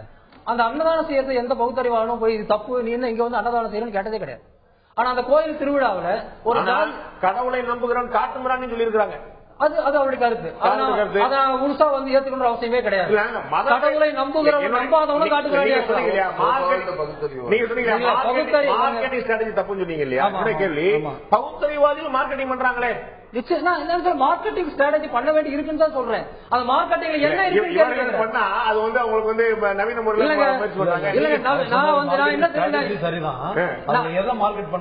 மார்க்கெட் பண்றாங்கன்னு கேட்கணும்னு சொன்னேன். ரெண்டாவது, ஒரு பகுத்தறிவாதி சொல்லிக்கிட்டாவரே அவர் முழுக்க சரியானதுலாம் நான் வாதம் பண்ண வரல. தயவு செய்து பகுத்தறிவாதம் இன்னொரு மதமாக்கிறாங்க.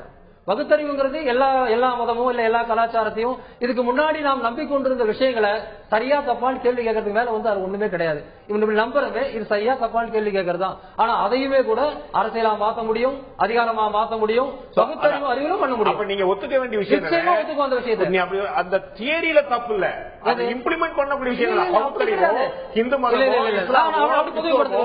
மதத்துல பிரச்சனை கிடையாது. அதை இம்ப்ளிமெண்ட் பண்ண அது உங்க கருத்தாக நான் அப்படி சொல்ல. ஏன்னா எந்த கருத்துமே பகுத்தறிவுன்னு சொல்லப்பட்ட கருத்து கூட தவறுகள் இருக்கலாம்.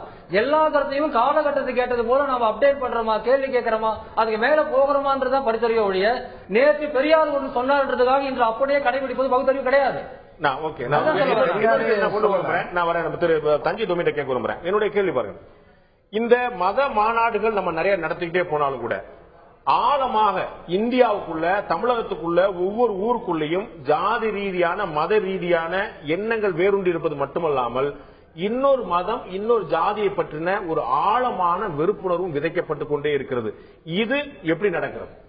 இதுக்கு முதல் காரணம் நான் எடுத்துக்கிட்டேன்னா அரசியல்வாதிகளை தான் சொல்லுவேன். இன்னைக்கு வெரி போலரைஸ்டு. இன்னைக்கு ஒவ்வொரு தொகுதியிலையும் எந்த ஜாதி எவ்வளவு ஓட்டு இருக்கு அப்படிங்கறதுக்காகவே ஒதுக்குறாங்க.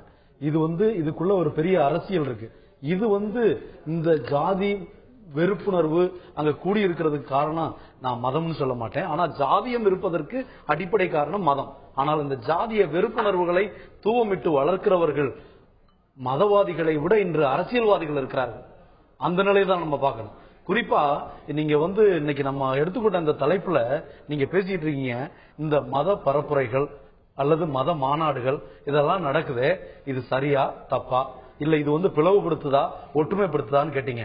அது நான் ஒரு பத்திரிகை வழியா பண்ணலாம், நல்ல மீடியாவை பயன்படுத்தலாம். ஆனா அடிப்படையில நான் எந்த நோக்கத்தோட எழுதுறேன், இந்த நாட்டை இந்துக்களா இஸ்லாமியர்களா கிறிஸ்தவர்களா பிளவுபடுத்தி இலங்கையில் இருக்கிற பேரினவாதத்தை போல பெரும்பான்மை மக்களை ஒரு பக்கமாக்கி கொண்டு போறேனா, அல்லது கிறிஸ்தவர்களை இந்த நாட்டினுடைய மக்கள் நீ இல்ல அப்படின்னு மாத்துறனா? அப்படி இல்லாம இந்த நாடு உன் தாய் நாடு, இந்த நாட்டுக்காக நீ எம்மதத்தை கடைபிடித்தாலும் இந்த நாட்டின் பிரஜையாக செயல்படும் சொல்ற அளவுக்கு அந்த வேதத்தில் இருக்கிற உண்மைகளை வெளிப்படுத்தி ஒரு பரப்புரை செய்யறத இந்த நாட்டு இது போன்ற மாநாடுகள்ல தன்னுடைய மதம் பற்றின விழிப்புணர்வு பிரச்சாரங்கள் மட்டுமின்றி பிற மதங்களை பற்றின விமர்சனங்கள் நடக்கின்றனவா இல்லையா? நடக்கிறது. அதை நான் வன்மையாக இங்கே கண்டிக்கிறேன். குறிப்பா நான் ஏன் சொல்றேன்னா, இன்னைக்கு கிறிஸ்தவ மதத்திலேயே பல பிரிவுகள் இதெல்லாம் பண்றாங்க. எப்படின்னா எல்லா மதத்திலையும் அந்த ஃபண்டமெண்டலிசம் இருக்கு. நான் சொல்றதுதான் சரி, மத்தவங்க எல்லாம் முட்டாள் நினைக்கிறது. அது நான் ஏற்றுக்கொள்ளவில்லை, அதை மறுக்கிறேன். மாறாக கிறிஸ்தவ மதத்துல நீ ஒரு கிறிஸ்தவன் எப்படி ஒரு தேசபக்தனாக முதல் இருக்கணும், அதுக்கப்புறம் நீ கொள்கையின்படி எப்படி பணி செய்யணும். நீ கிறிஸ்தவன், உன்னுடைய கிறிஸ்தவ வாழ்வுதான் நீ கிறிஸ்துவுக்கு சாட்சியா இருக்க முடியும் தான் போதிக்கிறாங்க. ஆகவே அந்த விதத்துல இன்னைக்கு நமக்கு நான் உன்னை ஏத்துக்கிறதுக்கு எனக்கு உரிமை இருக்கு, நான் ஏத்துக்கிட்டதை மற்றவங்களுக்கு சொல்றதுக்கு உரிமை இருக்கு, நான் சொன்னதை ஏத்துக்கிட்டு அவங்க மாறுறதுக்கு அவங்களுக்கு உரிமை இருக்கு. இது அடிப்படை மனித உரிமை. இத ஒரு அரசு சட்டம் போட்டு கூட நிறுத்த முடியாது. இன்னைக்கு IAS ஒருத்தரை அரசினுடைய சட்டம் அவருடைய அடிப்படை மனித உரிமையை தாக்க முடியுமான்னு கேக்குறாங்க. அது முடியாது. அடிப்படை மனித உரிமை எல்லா உரிமைகளோட மேலானது. அதற்கு அரசு போடுகின்ற சட்டங்கள் எல்லாம் அதை தாக்க முடியாது, அது கோர்ட்ல நிக்காது. அது அரசு அதிகாரியா இருந்தா தாக்க முடியும் அப்படிங்கிறது இல்ல. அரசு அதிகாரி இல்ல. நீங்கள் இந்த மேடையிலே பிரச்சாரம் பண்ணா கூட யாரும், நீங்க கிறிஸ்தவம் பத்தி தான் பேசுறீங்க, அவர் இஸ்லாம் பத்தி தான் பேசுறார், அவர் இந்து மதம் பத்தி தான் பேசுறார். ஒவ்வொருத்தரும் அவருடைய மதம் பற்றி உயர்வாக அவருக்கான வாய்ப்பு இங்க இருக்கிறது. உமாசங்கரோ மற்றவர்களோ இந்த மேடையில அமரக்கூட முடியாது. அரசு அதிகாரிட்ட அவங்க அப்ரூவ் ஆகணும். திரு தஞ்சை டோமியை கூப்பிட்ட போது அவர் நேரடியா வந்துருவார். அவர் யாரு ஹாஜா கண்ட கூட்ட அவர் நேரடியா வந்தார். இளங்கொண்டே அவர் அப்படி வர முடியாது. அவருடைய உயரதிகாரிட்ட பெர்மிஷன் கேட்கணும், பிள்ளை பெற்றுக்கிறதுக்கு பெர்மிஷன் கேட்கணும், வீடு வாங்குறதுக்கு பெர்மிஷன் கேட்கணும். அது சட்டம். இந்த நாட்டுல ஒவ்வொரு அரசு அலுவலகத்திலையும் என்ன மதம் இருக்கிறது, என்ன படம் இருக்கிறது, அதாவது ஒரு கவர்னர் நீங்க தயவுசெய்து யூடியூப்ல அவைலபிளா இருக்கும், நம்முடைய தந்தை டிவிலையும் கிடைக்கும். அதுல நீங்க தயவுசெய்து பாருங்க. திரு கேள்வி கண்டபதில் திரு உமாசங்கர் நடத்தி இருக்கிறோம். இதுல ரொம்ப தெளிவாக வாதம் பண்ணிக்கிறோம். மத வழிபாடு எல்லா மனிதர்களுக்கும் உண்டு, அது உரிமை. மத பிரச்சாரம் அரசியலுக்கு கொடுக்க முடியாது. நீங்க அரசு ஊழியர் கலெக்டரா இருந்துட்டு உங்களுடைய கேபின் வாசல்ல நீங்க ஜீசஸோட படம் வச்சுக்கோங்க, மேரி படம் வச்சுக்க, தப்பே கிடையாது. இதை திருப்பி வச்சுக்கிட்டு வர்றவங்க பூரா நாலு பிரார்த்தனை சொன்னா பீகார்ல ஒரு கோர்ட் ஜட்ஜ்மெண்ட் நான் வாசிக்கிறேன், அதை மட்டும் கேளுங்க. According to the former judge of the Madras High Court, K. Chandru, the verdict of a constitution bench of the Supreme Court in 1962 in Kameshwar Prasad and others with state of Bihar points out what the legal line should be in this present case. இதுக்கு code பண்றாங்க. அத in the 1962 case, the apex court held that the government cannot frame any service rule that could violate the fundamental rights of a citizen. Being a civil servant does not mean one abrogates his fundamental rights, he says. The Constitution, through Article 25, provides for the right to profess and practice and propagate a religion of one's choice. And Umashankar also the citizen. And 25 ரொம்ப தெரியாத இத பத்தி நம்ம இதே போல இந்த நாட்டில் பெரும்பான்மையா இருக்கக்கூடிய இந்துக்கள், அடிப்படையில் பெரும்பான்மை 85% இந்துக்கள் நான் பூரா பிரச்சாரம் பண்றேன்னு சொல்லி கிளம்புனா சிறுபான்மையினருக்கு எவ்வளவு அச்சுறுத்தல் ஏற்படும் அப்படிங்கிற மனசுல வச்சுக்கிட்டு நம்ம அடுத்த விஷயம் நான் மகாஜா கண்ட கேட்க விரும்புறேன். இந்த பரஸ்பர அவநம்பிக்கை எங்கிருந்து வருது? எனக்கு அதுதான் கேள்வி. இதுல மதங்கள் வருது, நமக்குள்ள ஒரு தெளிவு இருக்கு. என்னுடைய மதம் நான் கடைபிடிக்கிறேன், உன்னுடைய மதம் நீ கடைபிடிக்கிற. ஆனா இந்த எதிர் மதம் பற்றிய ஒரு வெறுப்பு பார்வை எங்கு விதைக்கப்படுகிறது? மிக அழகான ஒரு கேள்வி. நம்ம சகோதரி இளங்கோவன் அவர்களுக்கு வாய்ப்பு இல்லைங்கிறதுனால அவர் சொல்ல வேண்டிய வார்த்தையை கூட அவருக்கு சொல்லி ஒரு மிரட்டலையும் நீங்க கொடுத்துருக்கீங்க.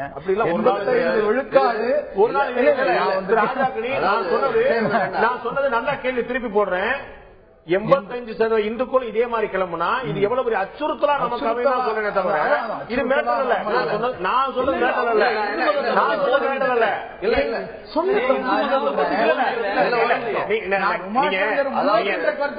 நீங்க வாதம் வைக்கிறதுல எவ்வளவு ஆழமானவர் எனக்கு தெரியும். வீரத்துறவி நான் விவேகானந்தரத்துல வேற யாரும் சொல்ல மாட்டேன்னு சொல்ல போது அதுல வச்ச நூதன அரசியல் என்னன்னு எனக்கு தெரியும். அதே போல இளங்கோவன் சொல்லாத ஒரு விஷயத்தை நீங்க சொல்லி ஒரு மிரட்டல் கொடுத்தீங்க தெரியுமா? அந்த அரசியலை நான் ஏற்றுக்கொள்ள முடியாது. நான் சொன்னது மிரட்டல்ல ஒரு தெளிவுக்கான நீங்க சொல்லுங்க. உமாசங்கர் ஐயர் நீங்க சொல்லுங்க. நான் உமாசங்கர் ஐஎஸ் போறாரு, அப்படி நசிமுதீன் ஒரு ஐஎஸ் இருக்கிறாரு, அவர் வந்து நான் தொழில் நடத்தினா தான் உள்ள விடுங்கன்னு சொன்னா நான் தொழில் நடத்த நீங்க அனுமதிப்பீங்களா? பிரச்சனை என்ன தெளிவுபடுத்துறேன். உங்களுக்காக நானே சொல்றேன். முன்வைக்கின்ற செய்திகள் எனக்கு நிறைய முரண்பாடு. அவ்வளவுதான் நான் சொல்றேன். நான் ஐஏஎஸ் அதிகாரி பல திரு பால் தினகரனும் திரு தஞ்சை டோனியோ பிரச்சாரம் பண்றது எந்த தடையும் கிடையாது. அது வந்து கோர்ட் முடிவெடுக்க போறது, ஊடக விசாரணை வேண்டாம். இதுல வந்து நீதிமன்றம் உமாசங்கர் செய்தது நியாயமா இல்லையா என்பதை அவர்கள் முடிவு செய்யட்டும் நம்ம விட்டுருவோம். நான் நீங்க கேட்ட கேள்விக்கு வரேன். ஒரு ஒற்றுமை என்பது பொது எதிரியை காட்டி அமையுமேயானால் அது தேசத்திற்கு மிகப்பெரிய அச்சுறுத்தல், பயங்கரவாதத்தில் போய் முடியும். இதைத்தான் பண்டித ஜவஹர்லால் நேரு அவர்கள் சொன்னார்கள். பெரும்பான்மையின் பயங்கரவாதம் தேசியவாதமாக பார்க்கப்படக்கூடிய அபாயம் ஏற்பட்டுவிடும் என்று சொன்னார். அடுத்தது, ஒரு சமூகம் தனிமைப்படுத்தப்படக்கூடிய உணர்வு அவர்களை பயங்கரவாதத்தை நோக்கி தள்ளக்கூடிய வாய்ப்பு ஏற்படுதான். பண்டித ஜவஹர்லால் நேரு அவர்கள் உலகளாவிய அறிவை பெற்றவர்கள். தன்னுடைய வாரிசு யார் என்று நியமிக்கக்கூடிய அரசியல் அறிவிக்க வேண்டிய சூழல் மகாத்மா காந்தி அவர்களுக்கு வந்த பொழுது அவர் பிறந்த குஜராத்தை சேர்ந்த வல்லபாய் பட்டேலை விட நேருவை முன்னிறுத்தினார் என்று சொன்னால் அவர் உலகளாவிய அறிவையும் பறந்து விரிந்துபட்ட மனப்பான்மையை கொண்டவர் என்பதனால்தான் நான் இந்த முஸ்லிம்களே ஒன்று சேருங்கள் இந்துக்களுக்கு எதிராக என்று ஒருவன் பிரச்சாரம் செய்தால் அவன் மார்க்கத்திற்கு தீங்கு செய்கிறான், இந்த நாட்டிற்கு தீங்கு செய்கிறான், அனைத்துக்கும் தீங்கு செய்கின்றான். எந்த ஒன்றையும் பொது எதிரியை காட்டி இவர்களை எதிர்ப்பதன் மூலம் நம்முடைய அடையாளம் உருவாகிறது என்று சொல்லக்கூடிய தத்துவம் கயமைத்தனம் உடையது. எனக்கு ஒரு கேள்வி, ரொம்ப அழகா வச்சீங்க. நான் ஒரு சந்தேகம் கேட்கிறேன். இஸ்லாமோ இந்து மதமோ கிறிஸ்தவ மதமோ அங்க இருக்கக்கூடிய சில பிரெஞ்சு குரூப் சொல்லக்கூடிய சிலர் வந்து இது மாதிரியான ஒரு போஸ்டர் ஓட்டுறதோ இல்லாட்டி வந்து வேற ஏதாவது பிரச்சாரம் பண்றதோ இல்லாட்டி கட்டுறதோ பண்ணா இதை யார் கண்டிக்கணும், யார் தடுக்கணும்? நான் கேட்கிறேன். ஒரு பாடகர் கூட வந்து ஒரு கட்டுரை இருந்தார், இது வந்து இஸ்லாமியர்கள்லாம் வந்து பதில் சொல்லணும். அதுல வந்து எனக்கு ஒரு பெரிய கேள்வி எழுப்பிச்சு. அது என்னன்னா, ஒவ்வொருத்தருக்கும் நம்மளே ரெஸ்பான்சிபிலிட்டி எடுக்க முடியுமா? யாரோ செய்யக்கூடிய விஷயத்துக்கு வந்து ஹாஜாக்கணி ஏன் மறுக்கல, ஏன் தஞ்சை டோமி ஏன் மறுக்கல? இதுல ஒரு கேள்வி வந்து, ஒரு பயங்கரவாதத்தை ஹாஜாக்கணி கண்டிக்கணும்னு எதிர்பார்க்கிறது சரியா? ஒண்ணு. ரெண்டாவது, ஹாஜாக்கணி கண்டிக்காமல் இருப்பது சரியா? அதாவது பயங்கரவாதத்தை மனிதன் என்ற அடிப்படையில் நம்ம கண்டித்தே ஆக வேண்டும். மிக அதை வன்மையாக கண்டித்திருக்கின்றோம். எல்லா பயங்கரவாதங்களையும் அங்க கண்டித்திருக்கின்றோம். அதே நேரத்தில் வந்து ஒருவன் வந்து பயங்கரவாத செயலில் ஈடுபடக்கூடியவனை மத ரீதியாக அடையாளப்படுத்தி, அவனை தத்துவ ரீதியாக அடையாளப்படுத்தி, அவன் பின்னால் ஒரு பெரிய கூட்டத்தை சேர்த்து முன்னிறுத்துவது ஒரு தார்மீக அறமா என்பதை நாம் குறிப்பாக ஊடகம் உணர வேண்டும். அது தவறு. எனக்கு பயங்கரவாதம் விட்டுருங்க, நம்ம வேற விஷயம். எனக்கு ஒண்ணு கேளுங்க. இந்த அடுத்த மதம் அவர் ஒரு அழகான வார்த்தை சொன்னார். இன்னொரு பொது எதிரியை உருவாக்கி நம்முடைய மதத்தை வளர்க்கக்கூடிய முயற்சி, இஸ்லாமோ கிறிஸ்துவமோ இந்து மதமோ. ஆனா நமக்கு அவர்கள் ஆக மாட்டார்கள், அவர்கள் எதிரிகள், அவர்கள் வந்து வேற ஒரு மாதிரியான எண்ணங்கள் கொண்டவர்கள். இந்த மாதிரி அவங்க எண்ணத்தை விதைத்துக் கொண்டே போகுது. இப்ப எல்லா மதத்திலையும் அது வந்து ரொம்ப விகரசா வர ஆரம்பிச்சு. இந்த எண்ணத்துக்கு முற்றுப்புள்ளிக்கு வழியே இல்லை. இதுக்கு முற்றுப்புள்ளிக்கு வழியே இல்லை. இந்து மதத்துல அப்படி ஒரு பழக்கமே இல்லை. இன்னொரு மதத்தை வந்து எதிரியாக பார்க்கக்கூடிய தன்மை என்னைக்குமே இருந்ததில்லை. அதனாலதான் இந்து மதம் வந்து எத்தனையோ எதிரிகள் இந்த நாட்டுக்கு வந்த பிறகும் கூட அதையும் தாண்டி இந்து மதம் இன்றும் கூட இருந்து கொண்டிருக்கிறது. அழிக்க முடியாத ஒரு விஷயமா இருக்கு. ரெண்டாவது, இன்னைக்கு நடக்கக்கூடிய இந்த கண்காட்சியில பாத்தீங்கன்னு வச்சுக்கோங்க, அதுல கலந்து கொண்டு இருக்கக்கூடிய பல்வேறு இந்து சமய இயக்கங்கள் இதுல பாத்தீங்கன்னா 3 மதத்தினுடைய இதுவெல்லாம் போட்டு வச்சிருக்காங்க. உதாரணமா சத்ய சாய்பாபாவுடைய இது, அதே மாதிரி பல்வேறு பிரம்மகுமாரிகள் சங்கம், இது போல பல இயக்கங்களை பல அமைப்புகளை இதில் சொல்லிவிட முடியும். ஆனா இதுல நாம மாற்று மதத்தை சார்ந்தவர்கள், குறிப்பாக இஸ்லாமிய சமுதாயமோ இல்ல முஸ்லிம்களோ, அவர்களுடைய பிரச்சாரம், உமாசங்கர் அவர்களுடைய உதாரணத்துக்கு எடுத்து பிரச்சாரம், அவருடைய நோக்கம் என்ன? இயேசு மட்டும்தான் கடவுள், மற்றவர்கள் எல்லாம் கடவுள் இல்லை அப்படின்னு சொல்லும் பொழுதுதான் இல்ல நான் என்ன சொல்றேன், ஒரு நான் முடிக்கிறேன். அதாவது இயேசு மட்டும்தான் கடவுள், இல்ல வந்து அல்லாஹ் மட்டும்தான் கடவுள் சொல்ற பட்சத்தில் ஏன்னா இதுல சொல்றேன், அதற்கு ஆதாரத்தை சொல்றேன். அதாவது இயேசு மட்டும்தான் கடவுள், அல்லாஹ் மட்டும்தான் கடவுள் சொல்லும் பொழுதுதான் பிரச்சனையாகிறது. இல்ல நான் என்ன சொல்றேன், குர்ஆன்ல சொல்லக்கூடிய ஒரு விஷயம் இல்ல, நான் இதை முடிச்சிருக்கேன்.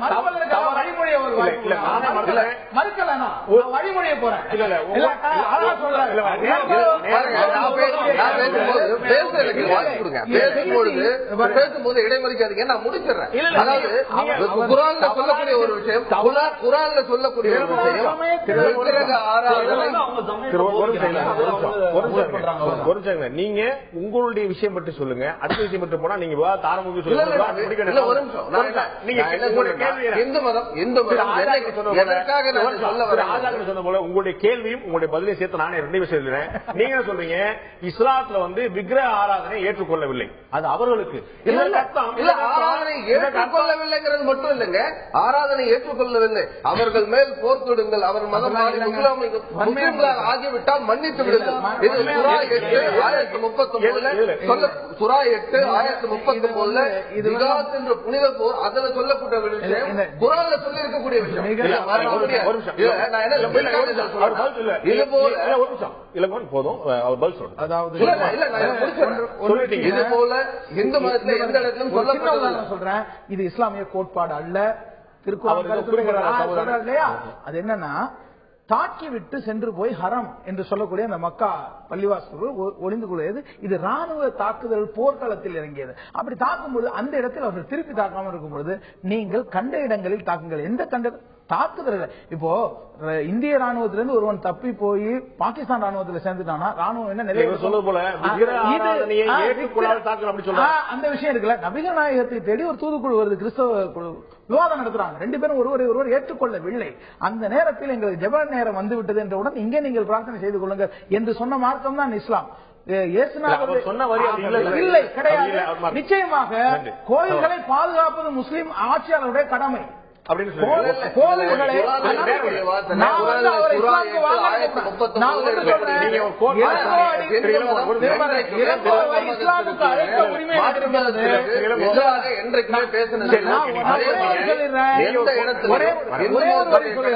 இவர்கள் மட்டும்தான் கடவுள் அப்படின்னு அதனாலதான் இந்து மதம் எந்த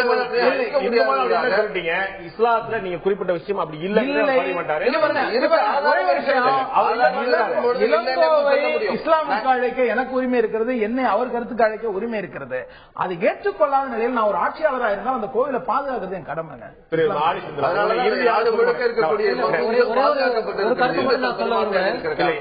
எல்லா காரணத்துக்காக ஒரு கருத்து சொல்ல விரும்புறேன். மாதிரியான ஒரு அதிகாரி, ஒரு சிவில் சர்வெண்ட் வந்து மதத்தோட இப்படி இல்ல கருத்து சொல்லி ஆகணும். அந்த விஷயத்தை அது வேண்டாம் தான் சொல்ல வரேன். எந்த அரசு அதிகாரியும் அப்படி செய்யக்கூடாதுன்னு. ஆனா அதற்கு முன்பு நூற்றுக்கணக்கான இந்த IAS அதிகாரிகள், பேராசிரியர்கள், ஆசிரியர்கள் இங்கே பிரச்சாரம் செய்திருக்கிறார்கள். பிரச்சாரம் செஞ்சுதான் நீ காட்ட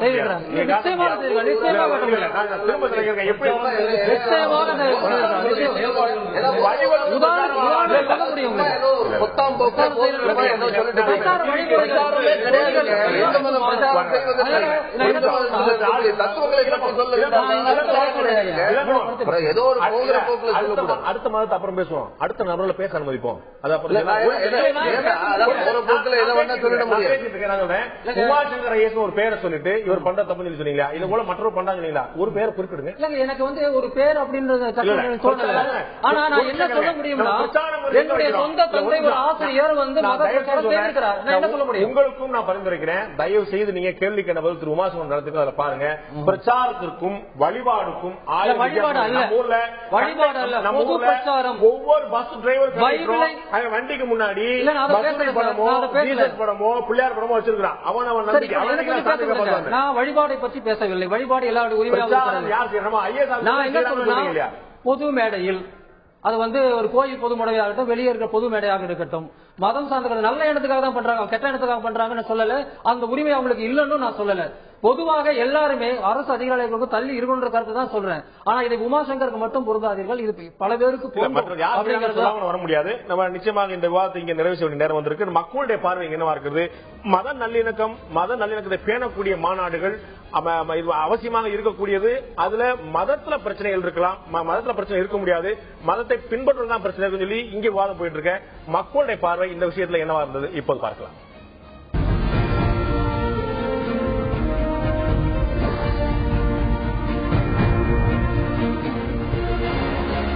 மத நல்லிணக்கத்தை வளர்க்கிறதா ஆன்மீக மாநாடுகள் என்ற கேள்விக்கு ஆம் வளர்க்கிறது என்று 24% மக்களும், பிளக்கிறது, இரண்டாக பிளக்கிறது என்று 66% மக்களும் எந்த விதமான தாக்கமும் இல்லை என்று 10% மக்களும் தெரிவித்திருக்கிறார்கள். இதுபோன்ற மாநாடுகளால் எந்த விதமான தாக்கம் இருக்க போவதில்லை என்று 10% மக்களும், இந்த போன்ற மாநாடுகள் மத நல்லிணக்கத்தை வளர்க்கின்றன என்று 24% மக்களும், இதுபோன்ற மாநாடுகள் மக்களை பிளக்கின்றன என்று 66% மக்களும் தெரிவித்திருக்கிறார்கள். மக்களுடைய பார்வை இவ்வாறு இருக்கிறது. நிச்சயமாக இந்த விவாதத்தில் கலந்து கொண்ட அத்தனை பேரும் சரி, பார்த்துக் கொண்ட நண்பர்கள் சரி, ஒரு விஷயத்தில் ஒட்டுக்கொள்வார்கள். அது இஸ்லாமா இருந்தாலும் சரி, கிறிஸ்துவமா இருந்தாலும், இந்து மதமா இருந்தாலும் சரி, கீதையோ பைபிளோ குரானோ அவர்கள் அடிப்படையில் சொன்ன கருத்துக்கள் எந்த மாற்றமும் இல்லை. அவர்களுடைய மதம் அவர்களுக்கு உயர்ந்தது, அடுத்தவர்களுடைய மதம் தாழ்ந்தது என்று சொல்லும் போதுதான் இந்த பிளவு, அது மாநாடாக இருந்தாலும் சரி, தனிமனிதர்களும் சரி, பிளவு அடுத்தவர்களை பற்றி விமர்சனம் தான் வருகிறது. விவாதங்கள் எப்போதுமே இருக்கலாம், அடுத்த மதம் பற்றியதாக கூட இருக்கலாம். விவாதங்கள் அடுத்தவர்களை புண்படுத்தக்கூடியதாக இருந்தால் நிச்சயமாக மாநாடு மட்டுமல்ல எந்த விஷயமும் ஏற்றுக்கொள்ள முடியாததாக இருக்கும். இந்த நிகழ்ச்சியில் கலந்து கொண்டு கருத்து விருந்தினர்கள் 4 பேருக்கும் நன்றி. பார்த்த உங்களுக்கும் நன்றி நண்பர்களே. மீண்டும் இன்னொரு நிகழ்ச்சியில் சந்திப்போம். அதுவரை நன்றி, வணக்கம்.